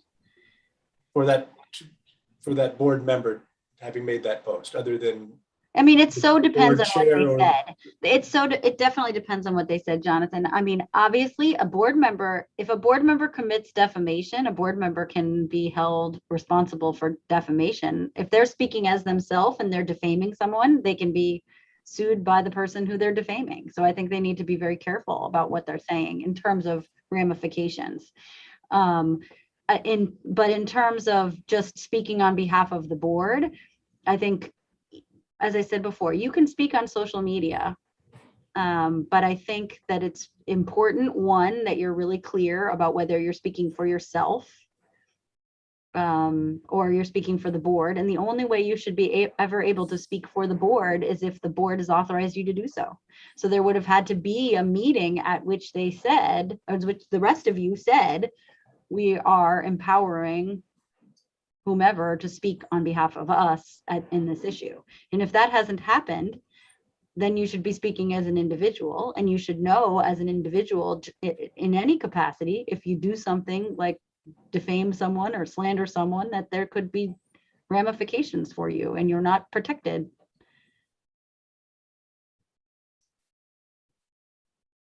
Tina? Yeah, just to Jonathan's point, Rebecca, it's happening more and more, right? As a board member, you have a certain responsibility, but then you, as you said, as an individual, you are allowed to say what you want, but sometimes they can be borderline rude, almost slander, but not there. You know, you Right. take a very strong opinion on something that is educational. I'm just going to use an example. CRT is such a big topic. I'm not saying it happens or not, but somebody's strong that this is happening, we're doing this, or masking, or vaccines, or Right. everything, or anything under the sun, ban dogs, don't ban dogs. I'm just using an example. Right. So we as a collective board, we have it, but this person, let's say person X, who is a board member, chooses to go on social media, has a very strong opinion either ways, for or against. And when they come to the board and we're discussing this topic, I think I go back to Ken's point.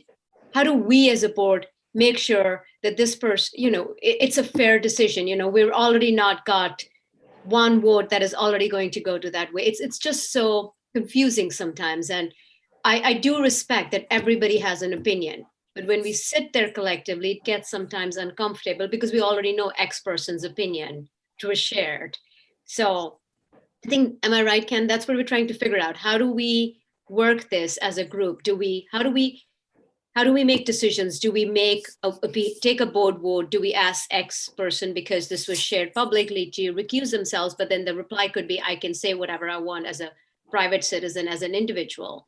And I think that's where the confusion's been happening, because it's social media. Everybody has an opinion and a half. Well, I think you're partially asking me about conflict of interest.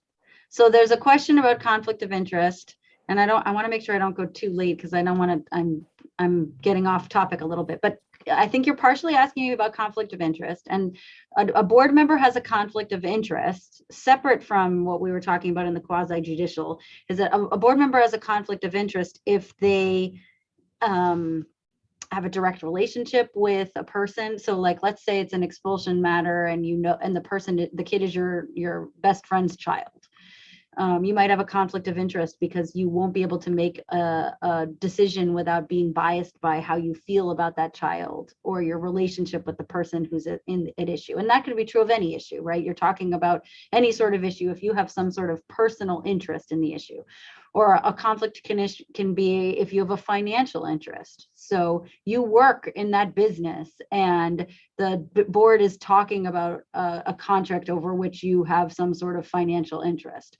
Or your daughter is a teacher and you're voting on the teacher's contract, and your daughter is going to have a financial impact on how the outcome of that. Anytime you have a financial or a personal interest in the outcome of the decision, there could potentially be a conflict of interest. And you should have a bylaw. I could pull it up. We can look at it together on another time, but you should have a bylaw in your 9,000 series of your board policies. There should be a bylaw that addresses conflict of interest, and we can look at it together. And that's a guide. The other thing I will say is that you have an ethics code, and you probably have bylaws on that define certain expectations for how the board should act, and certain civility that you need to have, and certain expectations for meetings. I also think that is a guide to keep board members in line a little bit. And then a part of this is just good communication with each other about expectations and understanding that you do need to act as a unit. You do need to and you also need to decide issues at meetings, because I'm about to talk about, this is a good segue into the FOI conversation that I was going to go over. And I'm not sure how much Bob Rader did already, but you don't want to have illegal meetings. So you also need to be careful that you're not out there on social media. So like, for instance, CRT or masks. If the board is out there having conversations about how they feel about these issues on social media, it could be an illegal meeting, because if a quorum of the board is having a conversation about a topic over which you have jurisdiction, you could get an FOI complaint. So that's really confusing. Then let me just process that for a minute, because I never conceptualized that. So let's say that I'm going to take Facebook out because I don't know it well enough, but let's just say on Instagram, I post something and then Rachel posts something in response to that topic. And then Tina posts something in response to that topic, where they're posting as individuals, not at all as board members. But let's just say it happens to be a topic that's relevant to the school. So, new math program, Right. Is exciting. Right. Some new math program in some other country. And if three of us happen to opine on it, Mm-hmm.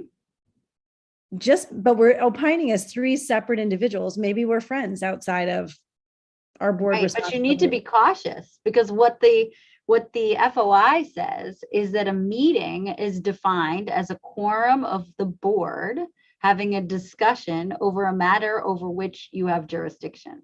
Interesting. And it doesn't matter if it's simultaneous.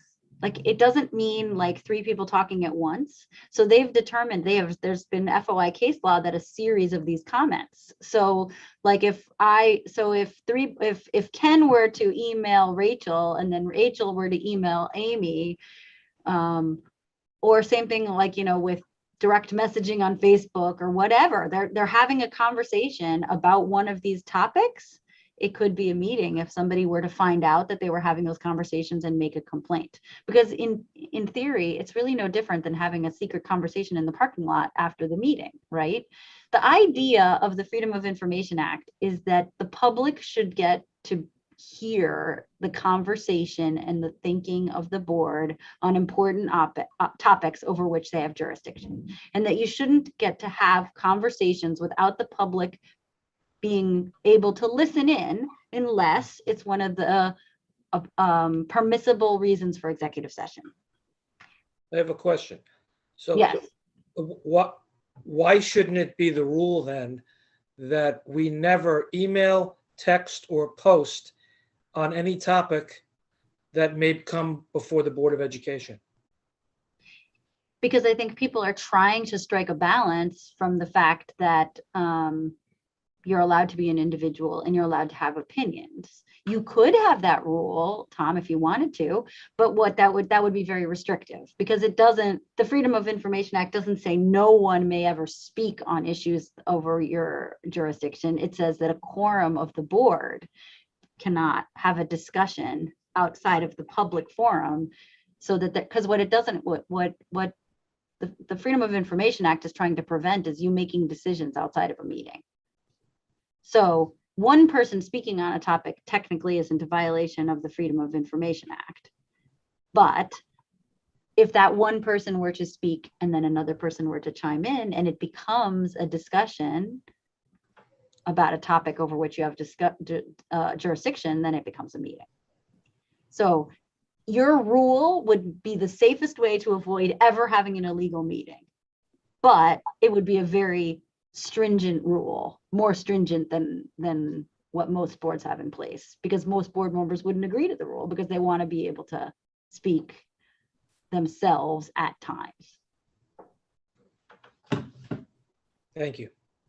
You're welcome. All right, so let me see if Rebecca, I think Rachel has her hand up. Sorry. Oh, sorry. I love the Rachel. So I don't know why I keep ignoring the Rachel. Sorry, Rachel. I love you too.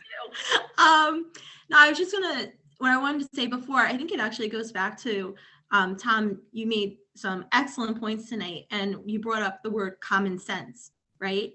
I think board members really have to have common sense. And when you're posting on social media, when you're not, whether or not as adults sometimes don't have common sense, that's another conversation, correct? But you always wear that cloak. I think that's something that you had said before, Rebecca, right? So yes. Even though you might be saying, I'm not saying this as a Board of Education member, people see you with that cloak. They see you as a Board of Education member. And 100%. As elected officials in the community, we should act as such, because we do care about our community. So that's all I wanted to say. Thank you. That's really helpful. Ken's in the corner, Rebecca. Ken's in the corner. Okay, I'm putting it on the screen, but Ken, yes. Just real quick, just a point of information. What is a quorum for our board? You have 9 members, Yes. right? So half would be 4.5. So 5. Okay. So just Trying to just test my math skills this late at night. Do you know how long a day it's been, Ken? But yes, 5. 5 would be a quorum. Okay. Well, because quorum can be established. We could say 6 or we could say 7 in our bylaws. I couldn't remember if we had established that or if we were just going with majority. I think it's 5. Thank you. Okay. All right. So just So wrap. Rebecca, if it's helpful, I think we covered these 3 points in with Bob. Perfect. All right. Yeah, he covered FERPA too, just being. Actually, no, I'm sorry, he didn't. He didn't. All right. I figured he probably talked about the superintendent's role and the chain of command, which I kind of alluded to when I talked about the quasi judicial. But the only other thing I will say is FERPA is another legal provision that I think all board members need to be aware of. Because what FERPA is it's the federal law that states that all student records are confidential and that they may not be disclosed without parental consent unless it fits into a specific exemption, and there's not very many of them. But one of the exceptions is a school official, and there are times at which the Board of Education qualifies as a school official under FERPA. But what the definition of a school official under FERPA is somebody who has a legitimate educational interest to know the information. So since you know from Bob Rader and from my brief comments before that the board's the big picture, right? And the administration is the day-to-day. There's not going to be too many instances where you're going to have a legitimate educational interest to know, right? So there's going to be times where, like, for instance, if you were to call the principal and say, I want to know, the grades of Billy, my next door neighbor. And the principal might have to say to you, well, I can't tell you the grades of Billy, your next door neighbor, because there's nothing before you that requires you to know the grades of Billy, your next door neighbor. You don't have a legitimate educational interest to know. And this is also, but there are certain instances where you would have a legitimate educational interest to know. Let's say Billy had an injury and there was a court case, and now it's pending in court against the Board of Education, and the board needs to decide whether or not to settle Billy's case about breaking his leg on the recess. Now you might have a legitimate educator to know because you actually have a decision to make relevant to Billy. But until you actually have some legitimate interest in knowing the information about a specific student, oftentimes FERPA is going to prevent the Board of Education from having detailed information about particular students. So it's just another important thing. The other thing, the reason I tell board members about FERPA is if you are told important information about a student, so let's say it is that litigation example where you do need to have information about a particular student, or you're in an expulsion hearing and you have particular information about a student, you need to safeguard that information because student information is confidential and it can't be disclosed to third parties without parental consent, except in very unique circumstances that are exceptions, which are few and far between. So that's all I wanted to say on FERPA. Any questions about that? Okay. Amy's hands up. Amy's hands up. Okay. I can't see her because she's not one of the 4 people that I'm allowed to see right now. Okay, you don't even have to see me. I'm just wondering, it would never occur to me that if we had some sort of case like Billy falling on the playground, it would never occur to me to directly contact the principal to ask for the grades. Is that, I mean, that just seems like that wouldn't be the chain of events for me to acquire those grades. Right. And I'm wondering, is there? No, there's no, so no, I think we're going to talk a little bit too about, I think we should definitely talk about communication in general. When I talk a little bit about communication later, I was going to talk a little bit about that, but no, I don't think board members should be contacting schools to be asking specific information about students. What happens a lot to board members is not that the board member contacts the principal, but more somebody comes up to you in the supermarket and says to you, I know you're on the board now, and I really want you to help me. I know you care about our community. Can you help me? Can you call the principal and find out about why my son is, doing poorly in algebra class? And you, as a board member, do care about your community and you do want to help. And so sometimes board members might call a principal in that circumstance and say, hey, I want this information. And FERPA would then prevent the principal from saying, here is the information. What the principal should say to the board member is, thank you so much for telling me about this concern. I'm going to follow up directly with that parent. Right. Or even better, Rebecca, is I think if a parent goes to you in the grocery store, the board member should say, did you contact the teacher? Right. Did you contact the principal? If you didn't, try that first. And of course, if you're still having a hard time, let me know, but try that first, because I think that that's what anyone would want, right? If you're a teacher and there's a concern, as a teacher, you deserve to know the concern directly from the parent. If you're a principal, before you go to the principal's boss, you'd want to know from the parent. So as much as possible, referring that individual. And I think that's a big piece on social media that we see a lot, just going back to that point, is we will hear, a parent complaining about a situation that happened at their child's school, but they haven't even given the school the ability to respond, right? They have parts of information, or they're frustrated. And sometimes that's an outlet for people. People use social media as a way to vent. And then the problem with that, though, is that other people that are reading that assume that there's been things in between that have been taken care of, which we don't have necessarily the opportunity. So my suggestion always is, as you're approached, refer that person back to whatever makes the most sense in the logical chain of command. And that is the best way to avoid saying something you regret on social media too, because if you don't have the information, right, because the parent didn't follow the appropriate chain of command, the best case scenario is definitely always to refer that parent directly to the source, rather than to opine about something that you don't have all the information on. But yes, that's all I was just trying to explain the FERPA piece, but yes, Susie's point is well taken. It should be a rare instance where a board member would contact a principal directly. Also, because I would also say that I think you should work as a board to figure out communication too, about if there were board issues, should you just refer them to Susie? Because I think there's two pieces to this. I think we've sorted through the question of the parent approaching you, but also, should board members even be contacting staff directly as a regular course? I would say usually no. The board member, if a board has an issue, it should go through Susie's office.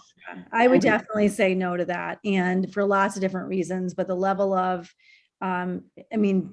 just in terms, the individual who has the authority over a teacher is their principal or the superintendent. The Board of Ed really doesn't.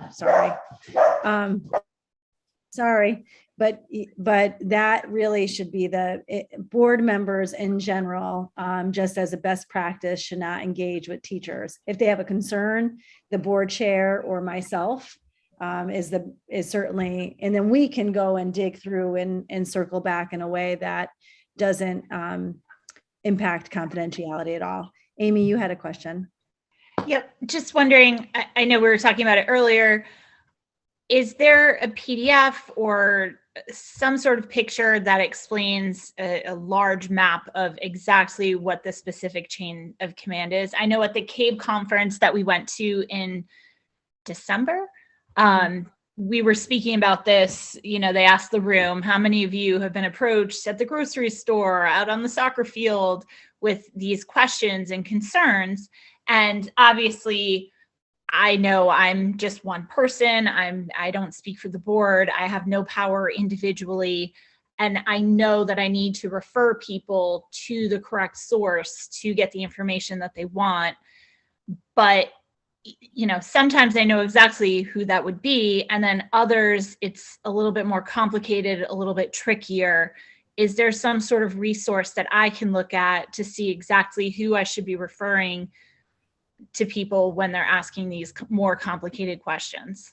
That's a great question, Amy. So we don't have a document that's called chain of command per se, but maybe we can actually consider that. But we have an org chart that I think it may be in our budget book, but if not, I can send it out. I think that's a good first step.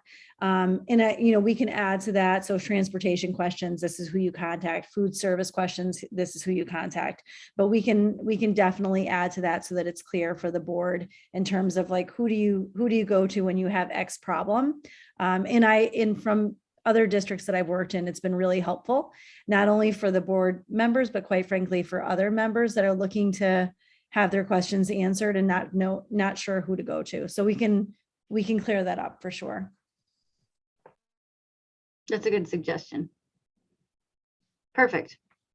All right, are we ready let's look at board meeting essentials. We may have hit most of it as we were talking, but here's our definition of meeting that I referred to already, which just says that any hearing or other proceeding of a public agency, any convening or assembly of a quorum of a multi-member public agency, and any communication by or to a quorum of a multi-member public agency, whether in person or by means of electronic equipment, to discuss or act upon a matter over which the public agency has supervision, control, jurisdiction, or advisory power. So that's the formal definition that I was referring to before when I said be cautious about having an illegal meeting, because it's a pretty broad definition. It just has to be a quorum.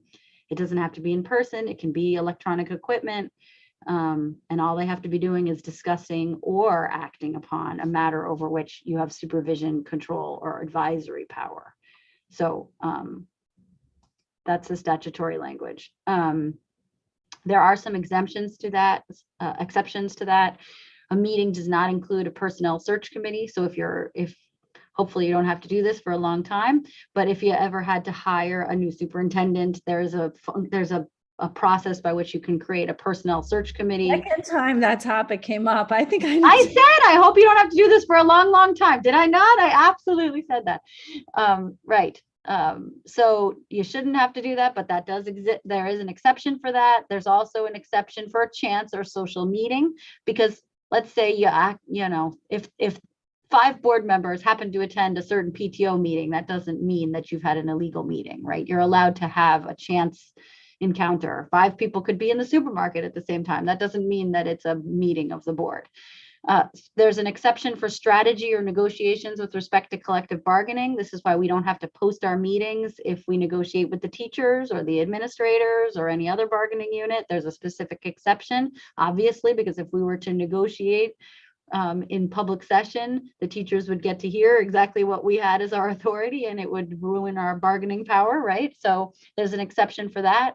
There's an exception for a caucus of a single political party. But that means it really must be a single political party. It can't be like a single political party plus one from the other party that we really like a lot. That's not going to work. It really has to be one political party. And then there is an exception that does not count as a meeting, even if it's a quorum. There's also an exception for an administrative or staff meeting of a single member public agency. That doesn't really come into your play because most of the staff meetings would be administrative, not board. But there's 3 types of meetings. Did Bob Rader go over the 3 types of meetings already? No, not. No. You All can right, so very quickly, 3 types of meetings. The main distinction between them is whether you can adjust the agenda. So a regular meeting are the meetings you post in January, the list of all the meetings you're going to have as your board or your committee. Committees and boards are exactly the same. They have the same rules under FOI. But so if you're a committee or in January, you post all the regular meetings of your committee or your board. And at those meetings, you can adjust the agenda by 2/3 vote. You still, in all 3 of these, in a regular or a special meeting, you have to post the agenda 24 hours in advance. And same thing for a special meeting. But a special meeting is different than a regular meeting because you can call it anytime. It doesn't have to be on the list of things in January that you're going to have throughout the year. But once you set that agenda, the agenda is set. You can't adjust it by 2/3 vote. An emergency is truly that. It's an emergency meeting. So it's something that there is no time. There's no 24 hours. You can't. You must have a meeting over this topic. Then you can hold a meeting without having the 24-hour agenda. But the FOI is incredibly strict about its emergency meetings, and they're very limited. It can't just be, oh, it's an emergency because we forgot to post it. No, that will not fly. It really has to be like, we must meet immediately, or something terrible is going to happen. And then in those instances, the minutes just have to be filed afterwards within 72 hours of the meeting, and the minutes have to explicitly state the reason that it was an emergency. Rebecca, I had a quick question about a caucus. Sure. Does it matter what the subject matter is? Because as I understand it, historically in our town, that would be frequently the majority would meet and decide board business prior to the board meeting. So with that, how would that? So a caucus is an exception, that it's not a meeting, meaning, so remember what we're trying to do. So anytime there's a quorum of the board discussing a matter over which the board has jurisdiction, we would have to have a meeting, have a notice, have an agenda, have minutes, votes, blah, blah, blah. So a caucus is an exception to that, meaning that if there's a quorum of you discussing a matter over which you have jurisdiction, but you are all from the same political party, you don't have to follow the rules under FOI. Okay. And it doesn't matter whether you're talking about which topic over, it doesn't matter what topic you're talking about. You're exempt from the rule of having to post an agenda, of having to put it at the town clerk. But it really, as I said, it really has to be a caucus of one political party. It can't have other people there. Right. But that, yeah. But that would be an exception, and you wouldn't have to follow the typical rules. Okay. Rebecca, could you go back to that other slide for a second? Sure. Which one? The emergency meeting one or the special meeting one? Yeah, that's fine for both. That was it. I just wanted to see something real quick. Sure. Thank you. So, right. So these are the normal requirements, that you have to have notice within 24 hours. You have to have meeting. You have to have minutes for public inspection within 7 days of the meeting. You have to, and for special meetings, your business is limited to items on the agenda. Whereas in a regular meeting, by 2/3 vote, you can add. So let's say something comes up at the meeting, then you decide you want to have a new topic at the regular meeting. 2/3 of you could vote to add it to the agenda, even though the public wasn't told in advance that that's something you might discuss. All right. Executive session are the few instances during a meeting at which you can have a conversation amongst board members without having the public present, because the Freedom of Information Act, as I said before, is really geared towards making sure that the board's business is done in public, so that the public, there's transparency and the public can see what it is that you're thinking over matters over which you have control. But there are certain instances, obviously, where for practical reasons, for common sense reasons, we need to be able to discuss privately. And some of those reasons include discussion over certain employment issues, personnel matters. So discussion of appointment, employment, performance, evaluation, health, or dismissal of a public employee, but you have to offer that employee the opportunity to have it in public. So let's say there's a, you're evaluating one of your central office employees. You can do that in executive session if you so desire, but that employee has the right, has to be told, hey, we're going to talk about your contract at the board meeting. And if that person wants to have the conversation in public, which they most likely do not, then they have the right to ask for it. So that's one reason you can be in executive session. Another one is pending claims and litigation. So my example before of Billy's litigation, we can have an executive session. I could come to a board meeting. I could tell you, here's what's going on with the litigation. Here's why I think we should resolve it, or here's why I think we should litigate it. Obviously, there's reasons we wouldn't want to have that conversation in public either, because we wouldn't want to have the opposing side of our litigation hear our strategy with respect to litigation. So we need to be able to do that in executive session. Another example is security strategy. Again, obviously, we wouldn't want certain individuals being aware of our security strategy because it would risk the safety of our students. So we need to be able to have conversations about that in private session. And so there's an executive session exemption for that. Certain real estate matters, that's just so that we can have negotiations and not convey all of our strategy as to real estate acquisition in public. And finally, discussion of confidential records. And discussion of confidential records is what allows us to have either those hearings that I was referring to before in executive session. So if we were going to have a residency hearing on a particular student, we can have that in executive session because we're going to review records regarding a particular student. And because I told you they're protected by FERPA and therefore confidential, you can have a hearing about a particular student matter in executive session, as long as it's a review of confidential records. And that applies in expulsion hearings, and that applies in residency hearings and transportation hearings. So those would be instances where we wouldn't be in public session. Any questions about executive session? Negotiations and contracts is another one, right, Rebecca? So negotiations is actually a non-meeting. As I said to you before, it's an exemption from the definition of meeting. Remember when I'm back here, I said meeting does not include, but because I just told you one of the executive session is discussion of confidential documents, sometimes we will do discussion of confidential documents.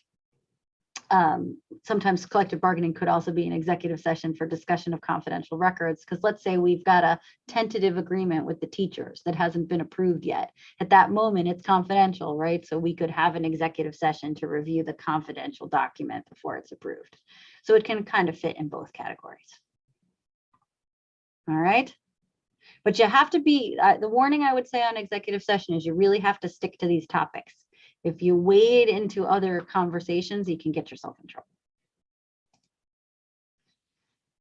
Executive session is not an agenda item, so you don't have to put it on the agenda. What most districts do is they'll say, because they also do want the public to know that they're going to talk about something, and that the public wouldn't be invited because they wouldn't want the public showing up and thinking that they can attend something. So what oftentimes we'll do is we'll say, discussion of litigation, and then we'll put proposed for executive session or intended for executive session, so that the public doesn't think that we're going to be able to attend a discussion about litigation. It's not open. You have to invite people into executive session. So the executive session would include only the board, unless the board decides to invite others in. The board can decide. So often the board will decide to include the superintendent. They just have to specify that they're inviting the superintendent. The board cannot take action in executive session. So you can't vote in executive session. So if you're in an executive session for my expulsion hearing, we're reviewing confidential records, the discussion and the hearing would be held in executive session, but then the board will leave executive session at the end to make a motion, which will be done in public, because the board can't make any actions in executive session. They have to come out of executive session and make an action. So whenever you have so you want to make sure your agenda has the ability to take action. So you would need something. So often you'll have an agenda that looks like discussion of personnel matter, proposed for executive session, and then you'll have a second agenda item, possible action concerning contract of so-and-so, so that action is actually done in public. As I said before, you shouldn't misuse executive session. You have to make sure that you're actually discussing the topic over which you went into executive session and not straying into other topics. All right. Any questions about my whirlwind tour of meetings and executive session before we head into quick conversation about electronic communications? Rebecca, we have about 10 minutes left.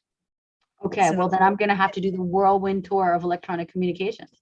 Okay. I guess I won't do although I love my communication scenario, I won't do my communication scenario was, why don't I present it and we can talk it through, and then I can talk about communications in this way.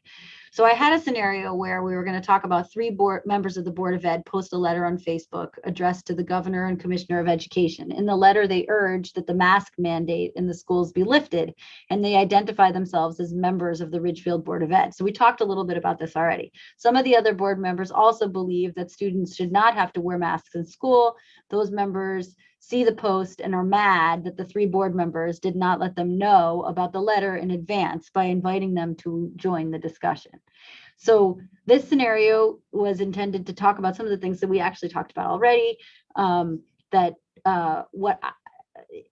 board members identified them as members of the Board of Ed. You all know now that you can't speak unless you've been authorized to speak on behalf of the board. The other piece of this that's important in talking about communications is that we talked already about illegal meetings. So we certainly wouldn't, when these other members are wondering, why didn't you tell me you were going to go posting this? It's probably because those board members didn't want to engage multiple members in a conversation that could be an illegal meeting.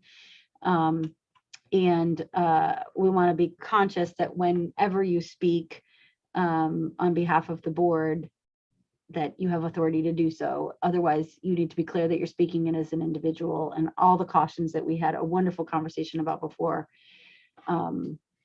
are relevant. Tina beat me to the punch on some of these communication issues, because not only do we worry about an illegal meeting, but we also worry about how email communication is a record of the board. And so we want to be very cautious about whatever you put in writing being subject to public disclosure. It is absolutely permissible to use email to communicate or any other form of communication, but whatever you write, you need to remember is a public record. And if people were to submit an FOI request, that means that they would obtain it. It doesn't matter whether it's on your personal email. I always caution people.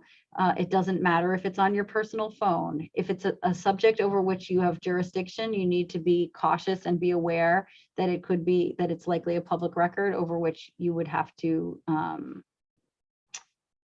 provide if someone were to request it. We talked already about not worrying about conversations being unilateral. So let's talk a little bit about public comment. I'm not gonna do the scenario because we don't have too much time on this. But what I will say about public comment is that there isn't any requirement legally to have public comment at a board meeting. I don't know of any board though that doesn't have it, because it's really important as an opportunity for the board to hear from the public.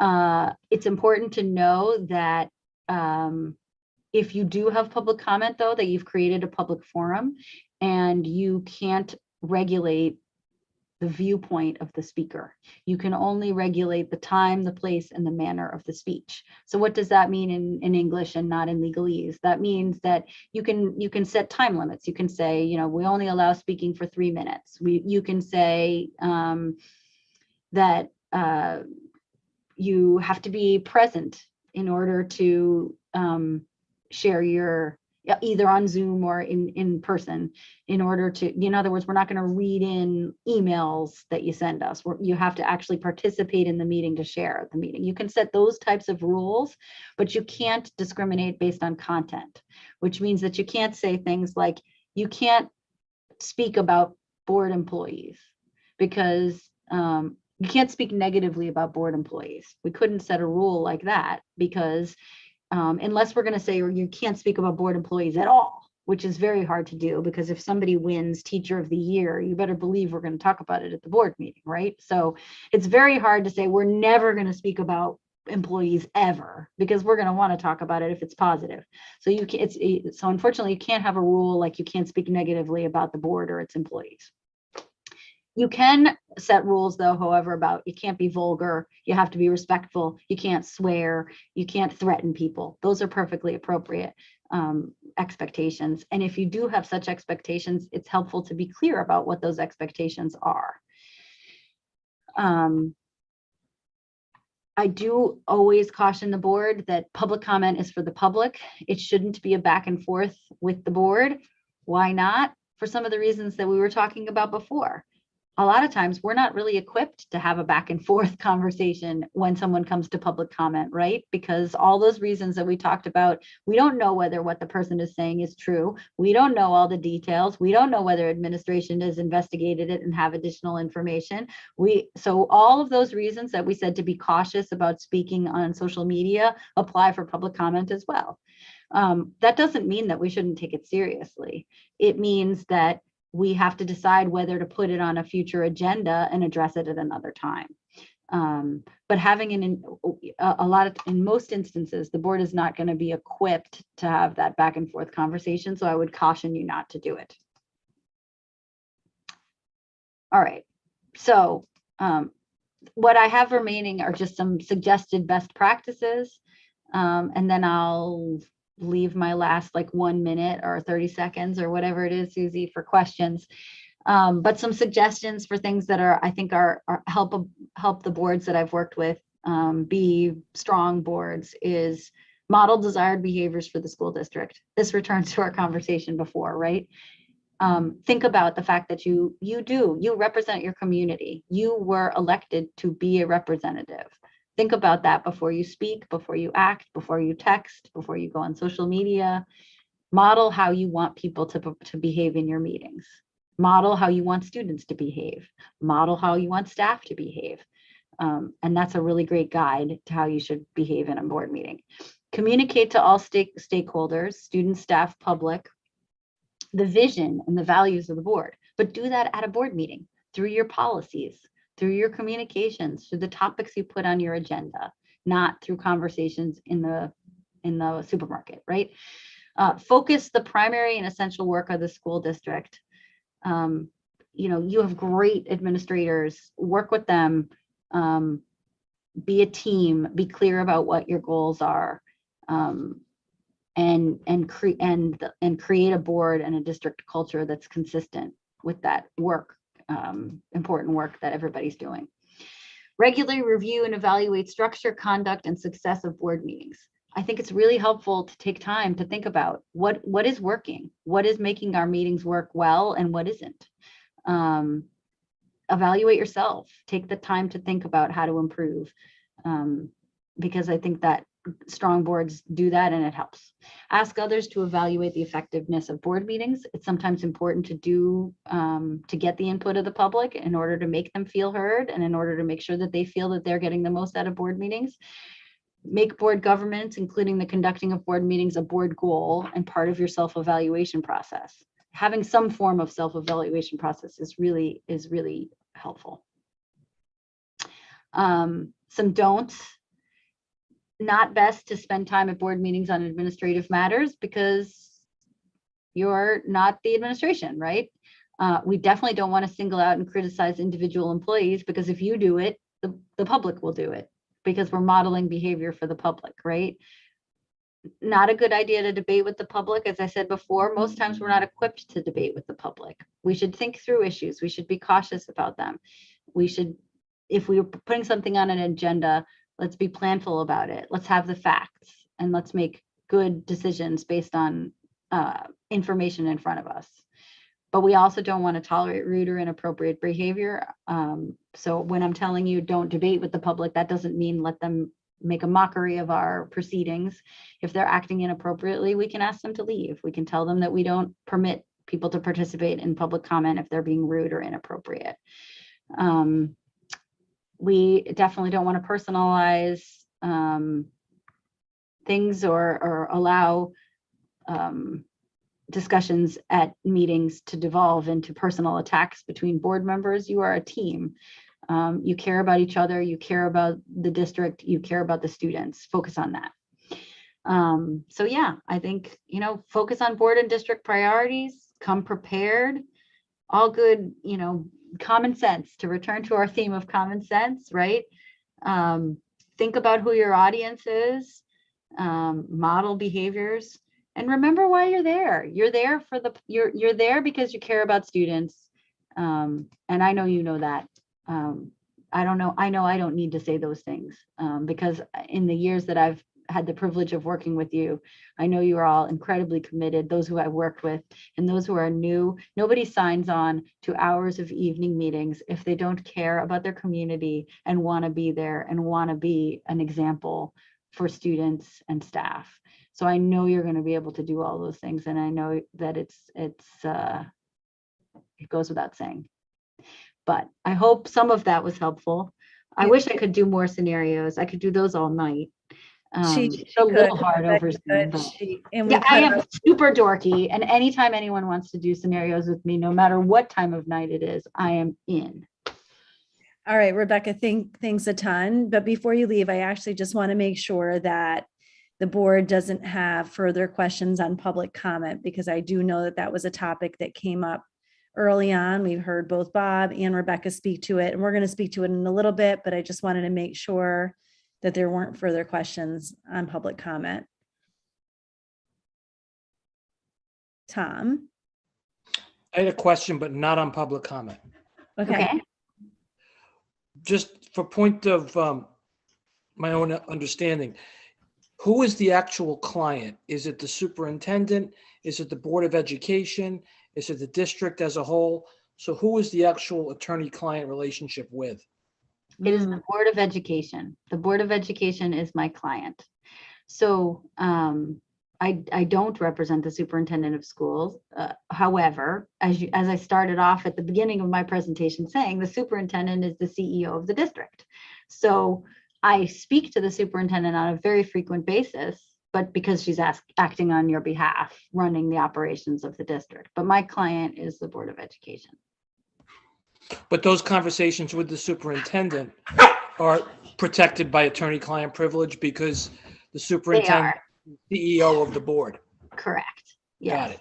Okay. And the only time the fact that the superintendent is not my client would ever come up as a conflict would be if there was an employment matter pertaining to the superintendent. So I couldn't help her negotiate her contract with you, for instance, because I represent you. But other than that, everything she's doing is acting in your as CEO of the board. So it would be privileged. Yes. Thank you and great job tonight. Oh, no, thank you so much for having me and bearing with me because it's not as fun on Zoom. It's But not, great job. and we're hungry, but Rebecca, while just one last topic. So in a few minutes, and we only have about 20 minutes left, but in a few minutes, we're going to be talking about what some districts describe as their master agenda. We call it here a timeline. Why don't you just, in 1 minute, if you can, just summarize how do board agendas get developed, really? Who has ownership over those agendas? How do topics get put on there, and best practice around that, if you wouldn't mind? Well, it should be, it's interesting actually though, because a lot of times it's in the bylaw for the board chair. It typically says the board chair sets the agenda, but actually when I looked at your bylaw, it doesn't say that. It says the board chair, I think, and the superintendent. Right. So, well, did it actually explicitly say that? Because I think I had the board chair. The role of the board chair says facilitate discussion, call special meeting, appoint. It doesn't say it in the bylaw about the role of the chair, but it might say it in a separate one about agenda. It does. The question came up. So I think more importantly is the question of let's just say I'm one individual board member and I really want to talk about masks, critical race, whatever people are talking about, right? How do I get that on the agenda if I'm one board member? Well, you would talk to the board chair because the board chair works with the superintendent to set the agenda. As I said to you, 2/3 of you can add to the agenda at a regular meeting. So if 2/3 of you want to talk about a certain topic, you can add it to the agenda at a regular meeting. Otherwise, I would work through your board chair to put it on the agenda. Okay. I think that's it. Because I don't think we want to have like chaos in the middle of our board meetings. So I do think, yeah, it's best to have a clear agenda before the meeting, unless there's a particular reason that you need to add it after the fact for a variety of reasons. I think there are times when, and I'm not talking about history here, I'm just saying that I can foresee a time when a board member comes to a board chair with something that they want on the agenda and the board chair just disagrees, does not think it belongs on an agenda, there is still a way for that board member to get it on the agenda. It would be at a regular meeting With By 2 2/3. or a motion and having 2/3 vote. Correct. I have a quick question. Sure. Rebecca. Yes. Just to be clear, none of us individually can be held accountable for one board member's inappropriate behavior if they're representing the school, correct? Like if something happened, say somebody was on social media and, say they had like an education page or something, they were inappropriate and somebody like had some kind of, psychological attack or something, did something, committed suicide. I hate to say that, but I mean, All right. we individually cannot be held responsible for that, correct? For the individual actions of others. So, Right, on the well, board. first of all, there's an indemnification statute for board members. So there's a statute in Connecticut that says that all board members are indemnified from lawsuits for whatever reason, for anything, negligence, discrimination. You're indemnified, meaning that if you were sued, the district would represent you and indemnify you against those claims, unless you've committed conduct that is willful or malicious. But you, in that instance, in the scenario you're describing, you're not even involved in it. So I would think you would be indemnified, meaning that if there was a lawsuit brought against you, the district would defend you. But secondly, if somebody is acting in an individual capacity and they were doing something willful, then they're not part of the board and they're not covered and they're going to be on their own. So I would caution, there's 2 pieces. I would caution board members about acting independently, because as I said before, you can be sued as an individual if you are taking action as an individual and it's inappropriate. Well, If it's you're very, acting on capacity of the board, then you're indemnified, unless it's willful or. right. Thanks. All right, Rebecca, thank you. Thanks All right. again. You're welcome. You're welcome. Good to night, stay. all. Thank you. Good night. Night. All right, bye. All right, John Mansfield. Thank you. John, go back 1 slide if you don't mind. Let me just make sure. Okay, you can move forward. Thank you. So we have just about 20 minutes remaining. And I hope one of the outcomes that we can at least start tonight, Jonathan, if it's okay with you, I just want to be sure that we get to that meeting timeline. So in the next slide, most of our board members know this from our budget presentations, but the district has both a mission and the vision. And ultimately the vision of the graduate is really, it's the role of the board, it's the North Star, and everything that we do, every step that we take really is towards that end, right? All the work that we do, when you hear about the budget, when you hear about what's happening in our classrooms, all of those curriculum presentations, ultimately all of that work is to ensure that that outcome happens. And you've seen it before. Why don't you click John Mansfield?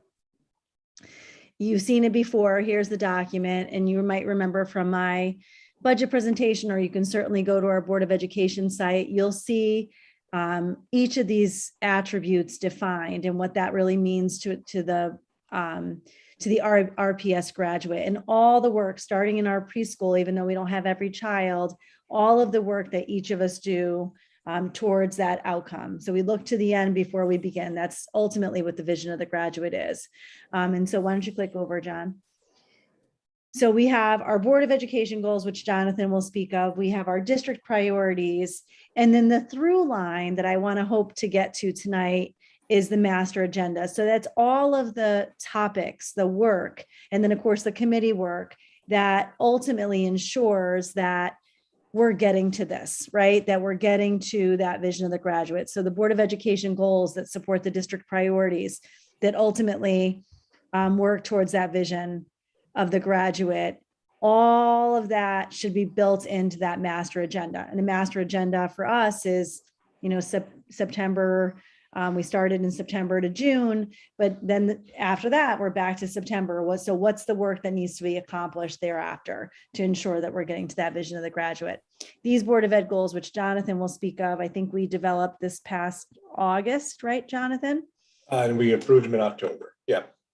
So this is, the mission and the vision. That's really the remember why we're here part of what Rebecca Santiago was talking about. The board's goals are really here to support the district's priorities. And they're set every 2 years. So back in August, I revised the board goals that were set out 2 years prior. I brought them in front of the board, gathered feedback from the board members at that time, built that feedback in and developed this list of 5 board goals and brought that to the full board, which was then approved in one of the October meetings. And if you look through them real quick, they're big and they're broad, because the more detailed are really housed in the district's priorities, which Dr. De Silva will go over. But it's ensuring the district resources are prioritized right now to remedy pandemic-related losses, becoming an employer of choice and staying an employer of choice for highly qualified educators. We want to attract and retain the best, promote and practice good stewardship for all district resources in a manner that supports a safe and healthy environment and optimizes student learning. Developing policies. Again, policies is one of the 3 main jobs of the board in support of the attainment of district strategic outcomes, mission, and vision of the graduate. And number 5, continue to improve accountability and communication. This has been something that's been on the board goals for 4 or 5 years now. That's never a work done, always a work in progress. But again, these are all put here. They're approved by the board. They're revised by the board. And they're to guide the district's and support the district priorities that the superintendent has put together for us. Just a quick note here, goal 1 and 2, you can obviously see that they're, well, especially 1 is context related, right? So those were 2 shifts that the Board of Education felt were important based on the context in which we were under. Goal 2, for example, we were struggling to hire staff this year. There was a teacher shortage without a doubt. And I also think that there were other school districts that were able to pull from the pool of teachers that in the past we were able to attract. So those 2 is somewhat contextualized. So you might see these change, let's say in the fall, when there might be different priorities. These 2 are others. All right, John, click. So the district priorities, we're just going to give you especially for the new board members, this is a very broad stroke of the district priorities. You've already seen some of the work that's been done related to these at our board presentations. We have a very in-depth document that's available on our website as well, that actually has some live links, and you'll see very specifically the priorities. You'll see the goals, action steps, and a timeline. Click, John. So I'll turn it over to Corey, who will just briefly share out her 4 priorities. Good evening, everybody. So in teaching and learning, our big overarching goal is to work on creating equitable, aligned, and high quality experiences for all students with the support of a comprehensive memorialized, that means that it's actually written down, just not remembered, curriculum PK-12, and making sure that the professional learning that we're providing is relevant to our teachers. So connected to that, technology is also working on figuring out how the infrastructure that we're creating and that we have developed with our one-to-one process from K through 12 is connected to teaching and learning.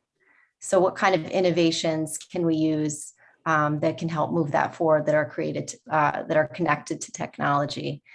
And then a priority that we've just started working on very, very recently is pulling a committee together and seeing if the current social emotional learning programs that we're using, or really, I guess, tools, Ruler and Responsive Classroom. Ruler, Dr. De Silva brought up at the beginning of this evening, this retreat. So the work that's related to this third priority is bringing a committee together and seeing how those tools are being implemented and what the impact they are having on students, to make sure that the tools we use are providing students with that welcome feeling, and that they're feeling safe in their learning environments. And then, of course, connected to all of this is making sure that we are paying attention and studying from people all around the country, from other educators, to see what innovations they're coming up with, to see how that can impact and expand our programming for all of our students. So equity is a theme that just keeps coming back around again and again. We want to short experiences. We have 6 elementary schools. We want to make sure that all the great things that are happening in our schools are available to all students. You saw that with the math presentation last night. That is a collaborative search for a curriculum resource that all elementary students will have access to. So equity is the big overarching theme in teaching and learning. Thanks, Corey. Dr. Hanaway? Hi, everyone.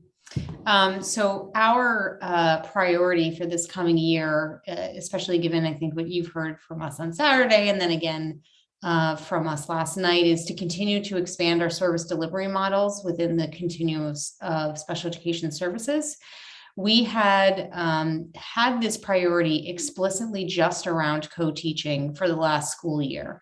I think that until we really saw the impact of the pandemic mid to the end of last spring, we felt that that really was the trajectory that we thought we were going to build our budget around this year.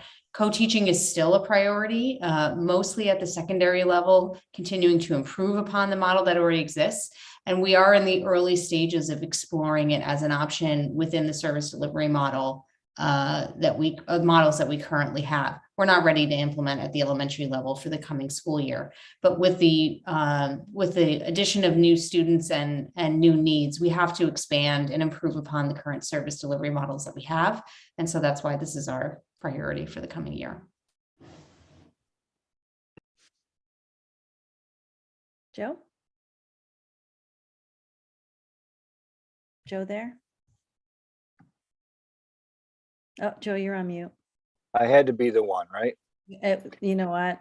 It was time. It was time. It was due. So my priority as head of facilities is to create a vision and a master plan for the RPS facilities going forward. That work has already begun through the board's support with the capital plan for an engineering scope of work that will guide us into our next steps in building budget related items for that, and opportunities to grow the school and the use of the schools in the future, and to keep pace with the evolving future of education. That's it. Karen? Yep. Hi. So my district priorities are, I have 2. And the first one is about establishing structures across the Richmond Public Schools to create and support a racially, ethnically, and linguistically diverse workforce. There were several action steps within that.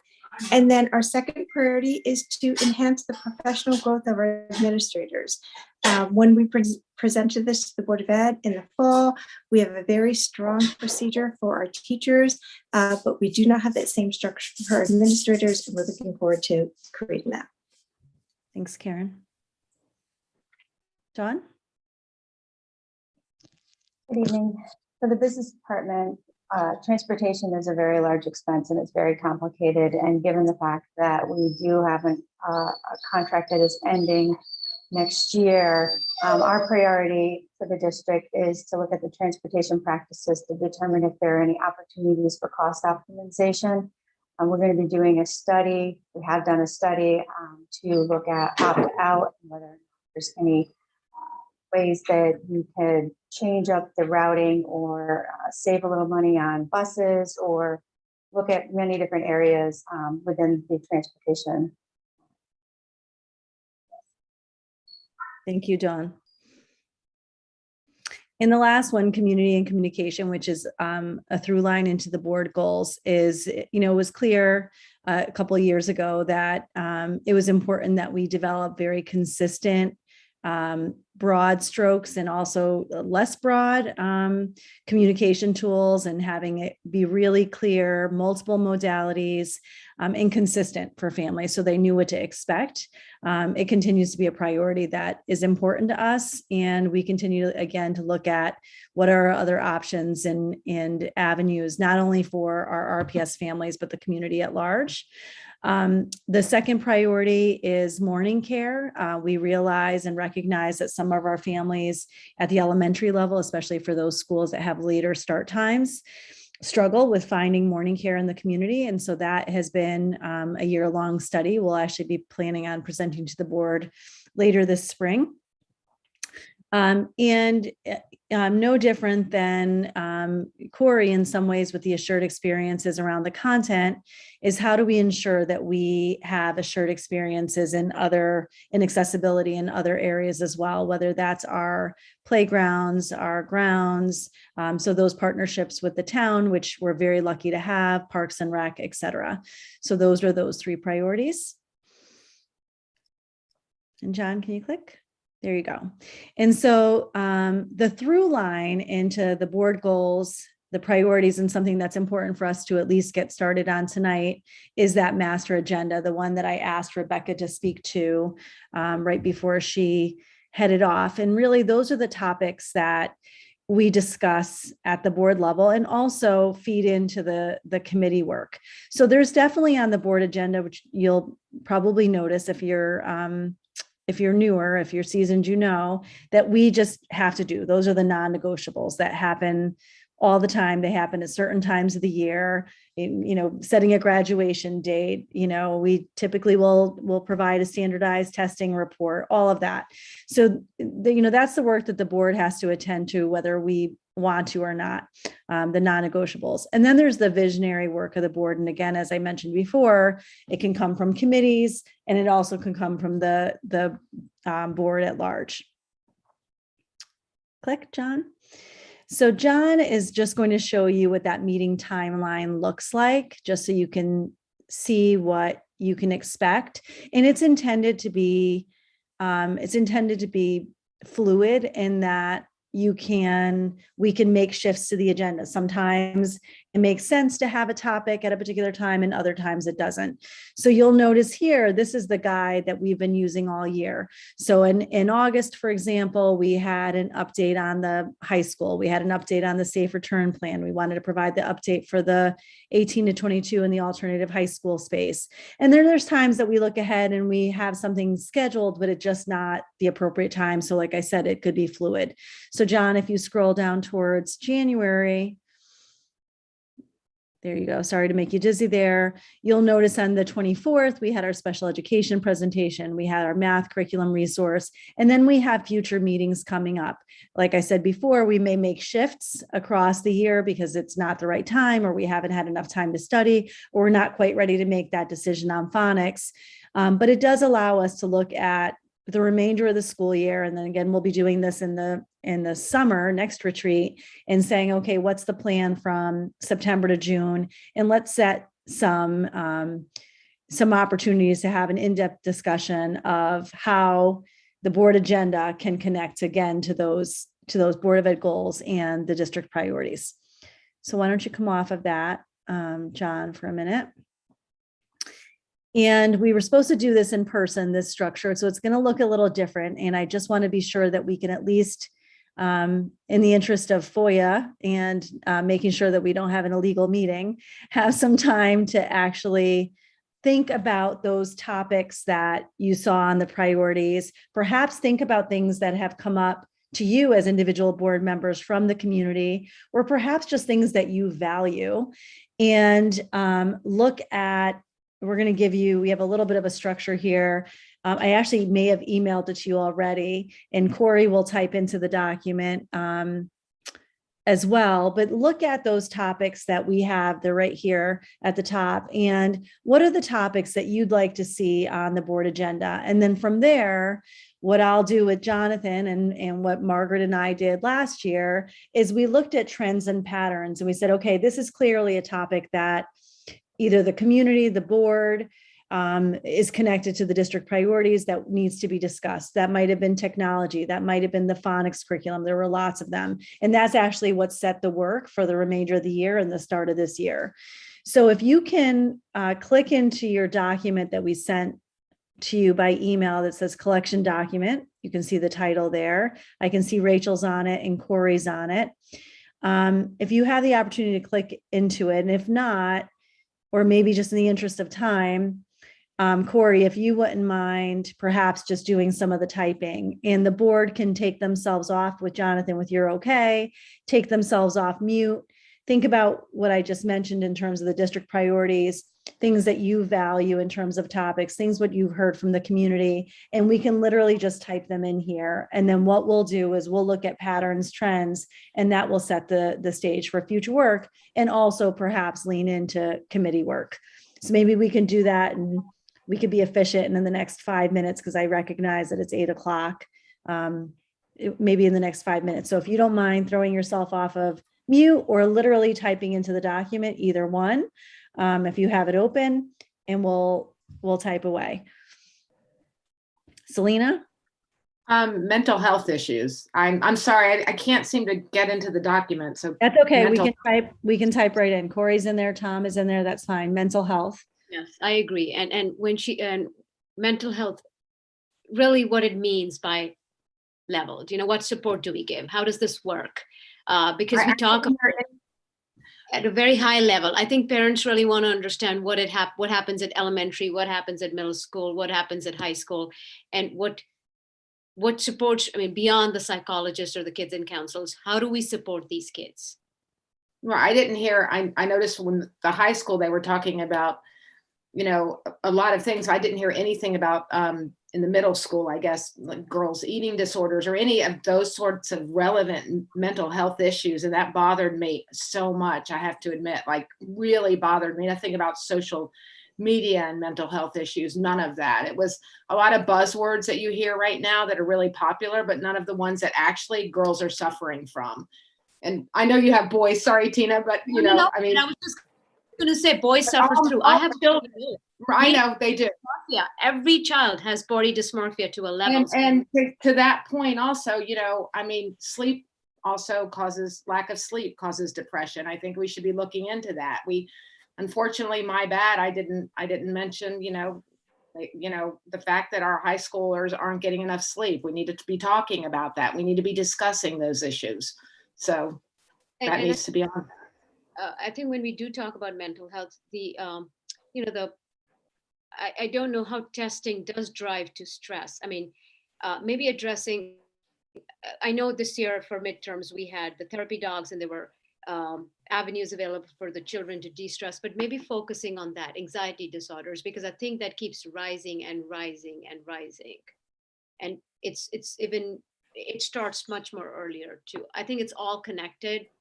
But the more we can talk about it, more tangible, more we can share what is really happening than just the really broad view. I think it helps parents also feel more connected.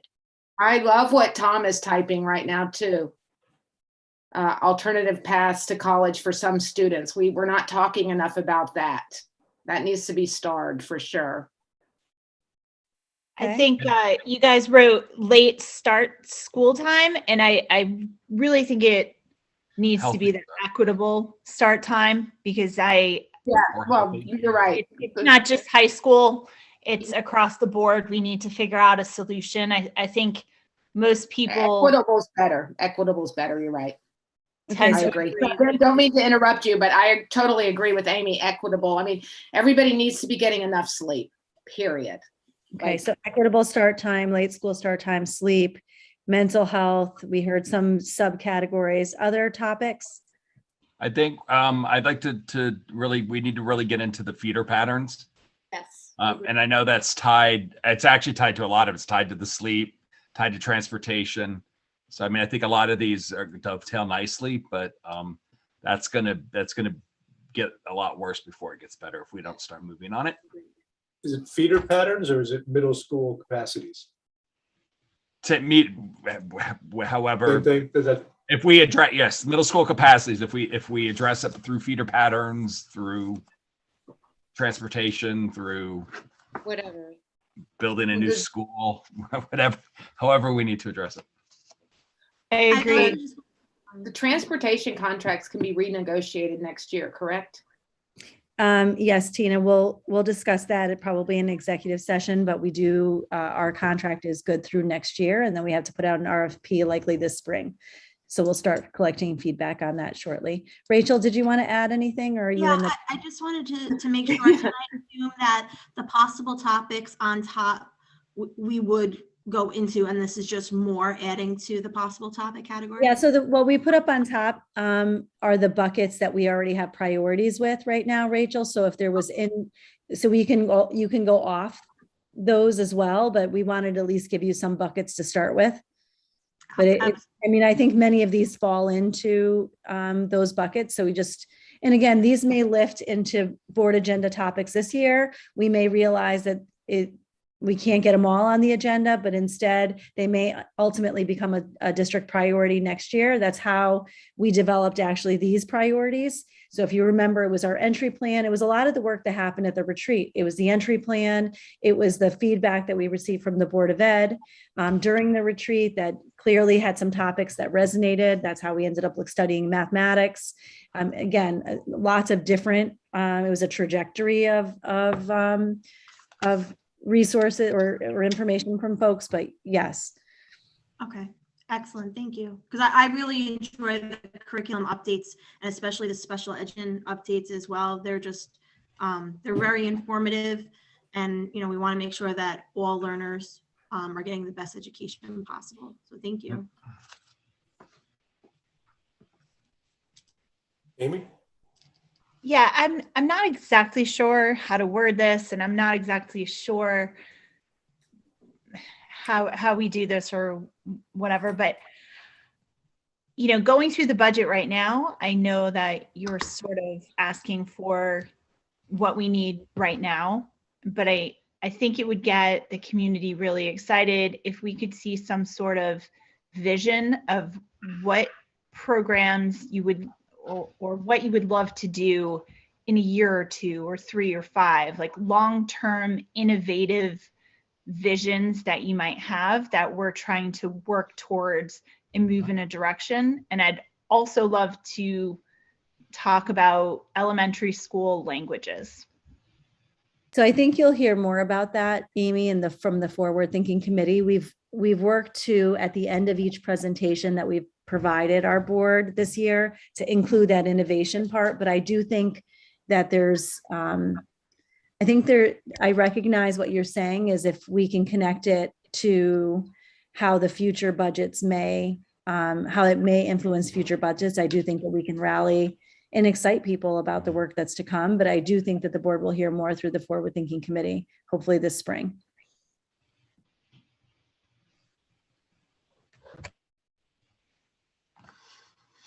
Anything else there? How about anything around student body or faculty or both diversity? Yes, I was going to ask. I don't even know how to word this, so that's why I'm struggling with it.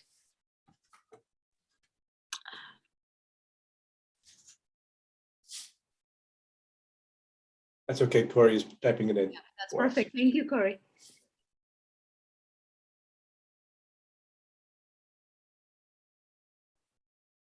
Anything else? Okay, so then after tonight, we're going to take your rights away from this document so that this doesn't become anything that's problematic because people are typing on it at the same time.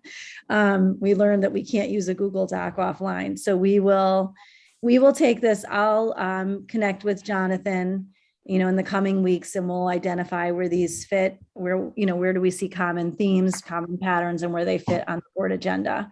Jonathan, anything you want to add to this, or are you comfortable with that in terms of? I'm happy to see what we've gathered already. I like what Tom just added too, because I know that that's an issue. That's basically why I queued up student body and faculty diversity. I think there's a tie in there, right? Open choice, okay. Mhm.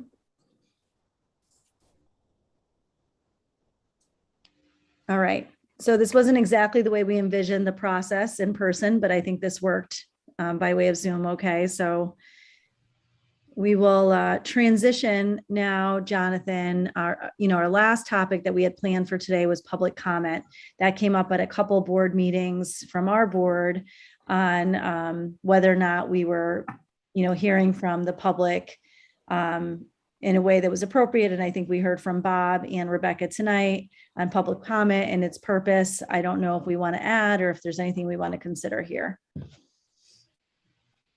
I know we did hear from some board members that were interested in making changes to how we currently practice this. Are there new thoughts on that topic? I think Selena, you were one that did speak about this in the past.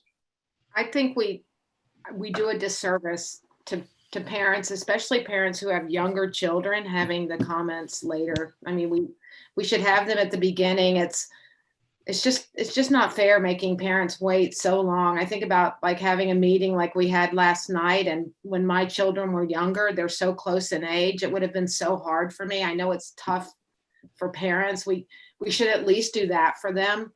And also making them wait until the next meeting to comment on the meeting before. We need to change the way we handle public comments, for sure. I know I have the backing of Tina. So I'm going to let her speak next. I think public comment is so important because it's beyond parents too, it's community too, because, this is, in the end, RPS is about all our community. So we do need a way so that everybody can weigh in. So I think having it at the start of the meeting really makes sense. And it can, I think it's up to board how we want to structure that, but it has to shift to the beginning of the meeting for sure. I also think that as a board, we can talk about this some other time. We have to kind of build on more community outreach, because I think that's the one part I think we do a great job in our board meetings, but we still, they're so far in between and we still miss that part. And I really, once I become on the board, I try to avoid social media. I want to hear from parents, but I don't want parents to just feel they can't tell us unless it's a public comment. So that's something we can develop or talk about any other day. I know it's 8 o'clock, so I don't want to take too much time, but I do support that we have to move public comment to the beginning of the meeting. I just tried to go onto the Google document before you guys just spoke, and I wanted to try and add community outreach to it, but it was already expired, so I couldn't add anything. Took the rights away. But I definitely think the public comments at the beginning of the meeting are helpful to people so that they don't have to sit through the entire thing. And I would love to explore more avenues where we can have more community outreach and get feedback from the public. May I, Jonathan? Sure, and then Rachel. On the public comment at the beginning of the meeting topic, which you've all raised some good points, but I'd be interested to know whether Dr.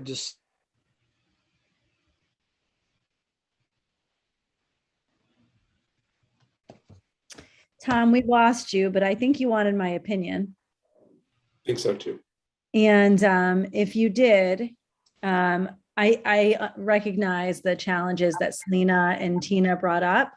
An alternative view is that sometimes people will make public comments in the beginning of the meeting, especially if it's based off of an agenda item. And then oftentimes during a presentation, let's just say like yesterday's math presentation, many of your questions are answered. Or you may have different questions after the presentation. So that's the benefit of having it at the end. So recognizing that, yes, they have to listen through the meeting in order to comment, which could be hard if you have young children for whatever, or whatever your reason is, whether it's young children, you have to go to work, whatever the case. So I think that there is an alternative view on that. But it's really what this board wants and what they value and what they've heard from the community. So I've seen it play itself out in both ways.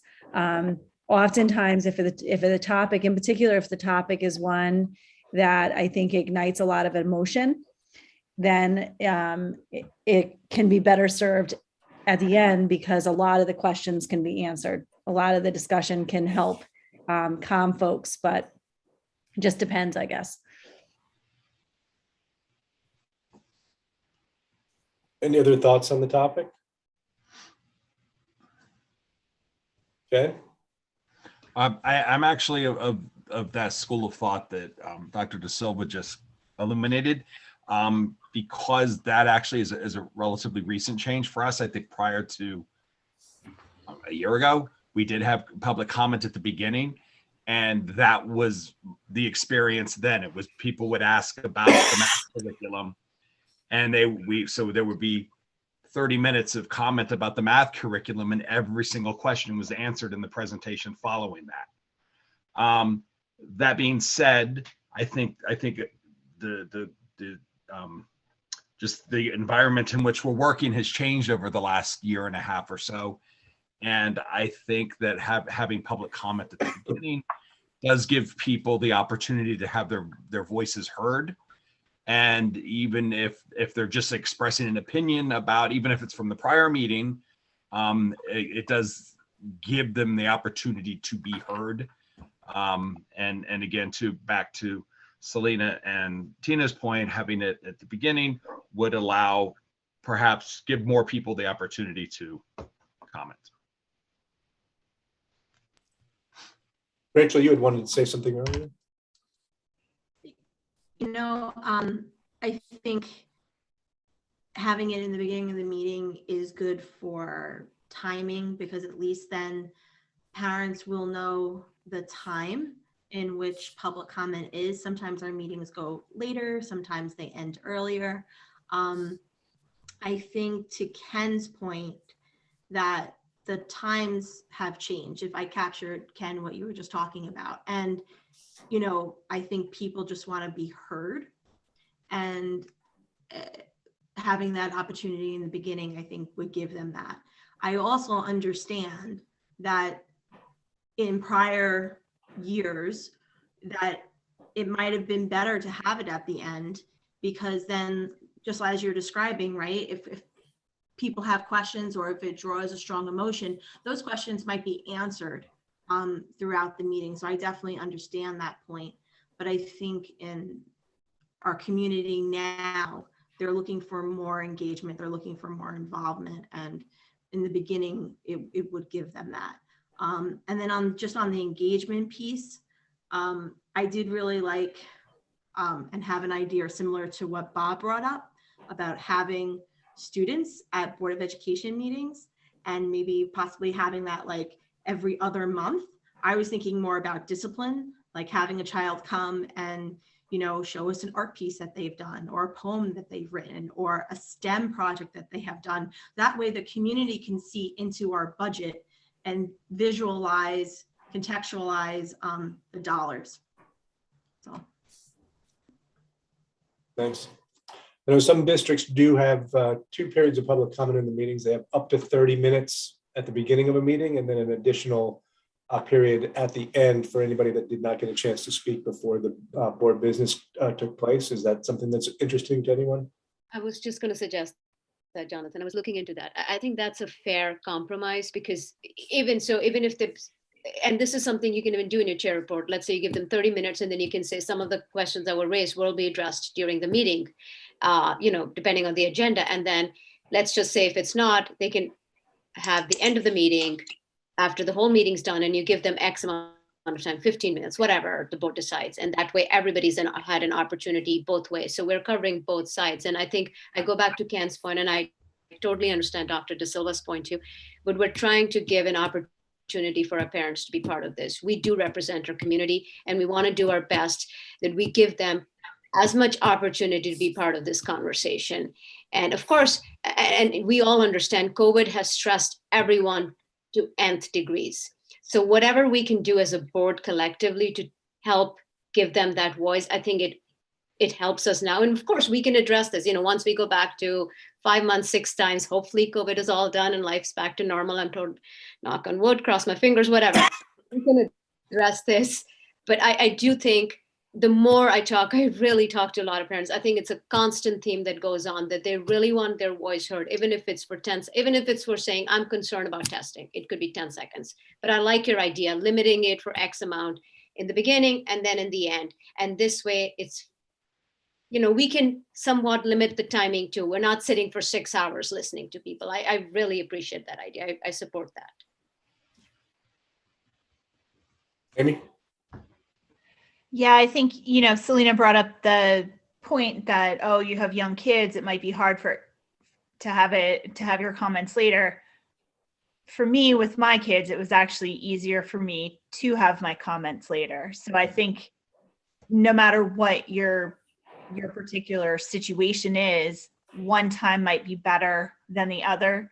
And so I do like the idea that you have that option to go before or after.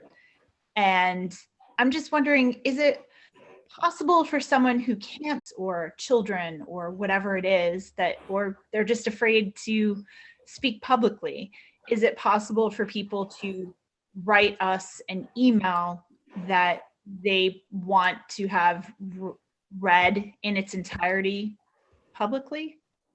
Is that something that we already do, or is that something that might be an option? It's not our standard practice. I know that it is something that some districts do. If the person's goal is to have the board hear their concern, then doesn't the email to the board get that across? Perhaps it's more than just they want us to hear it. Perhaps it's they want other people in the public to also think about the idea that they're bringing up. I don't know. They would, from a afraid to say something perspective, unless it's just strictly a fear of public speaking, they still have to identify themselves by their name and their address. So it's not it wouldn't protect their privacy in any way. Right. But it would. Yeah, I didn't mean it Okay. that way, that it was anonymous. I just meant that it could be read on behalf of them for whatever reason that they couldn't make it. Right.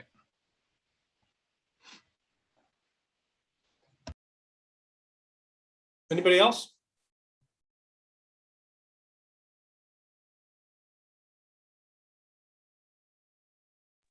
Okay, I guess we'll take all of these ideas into consideration and come back with the next steps. Okay.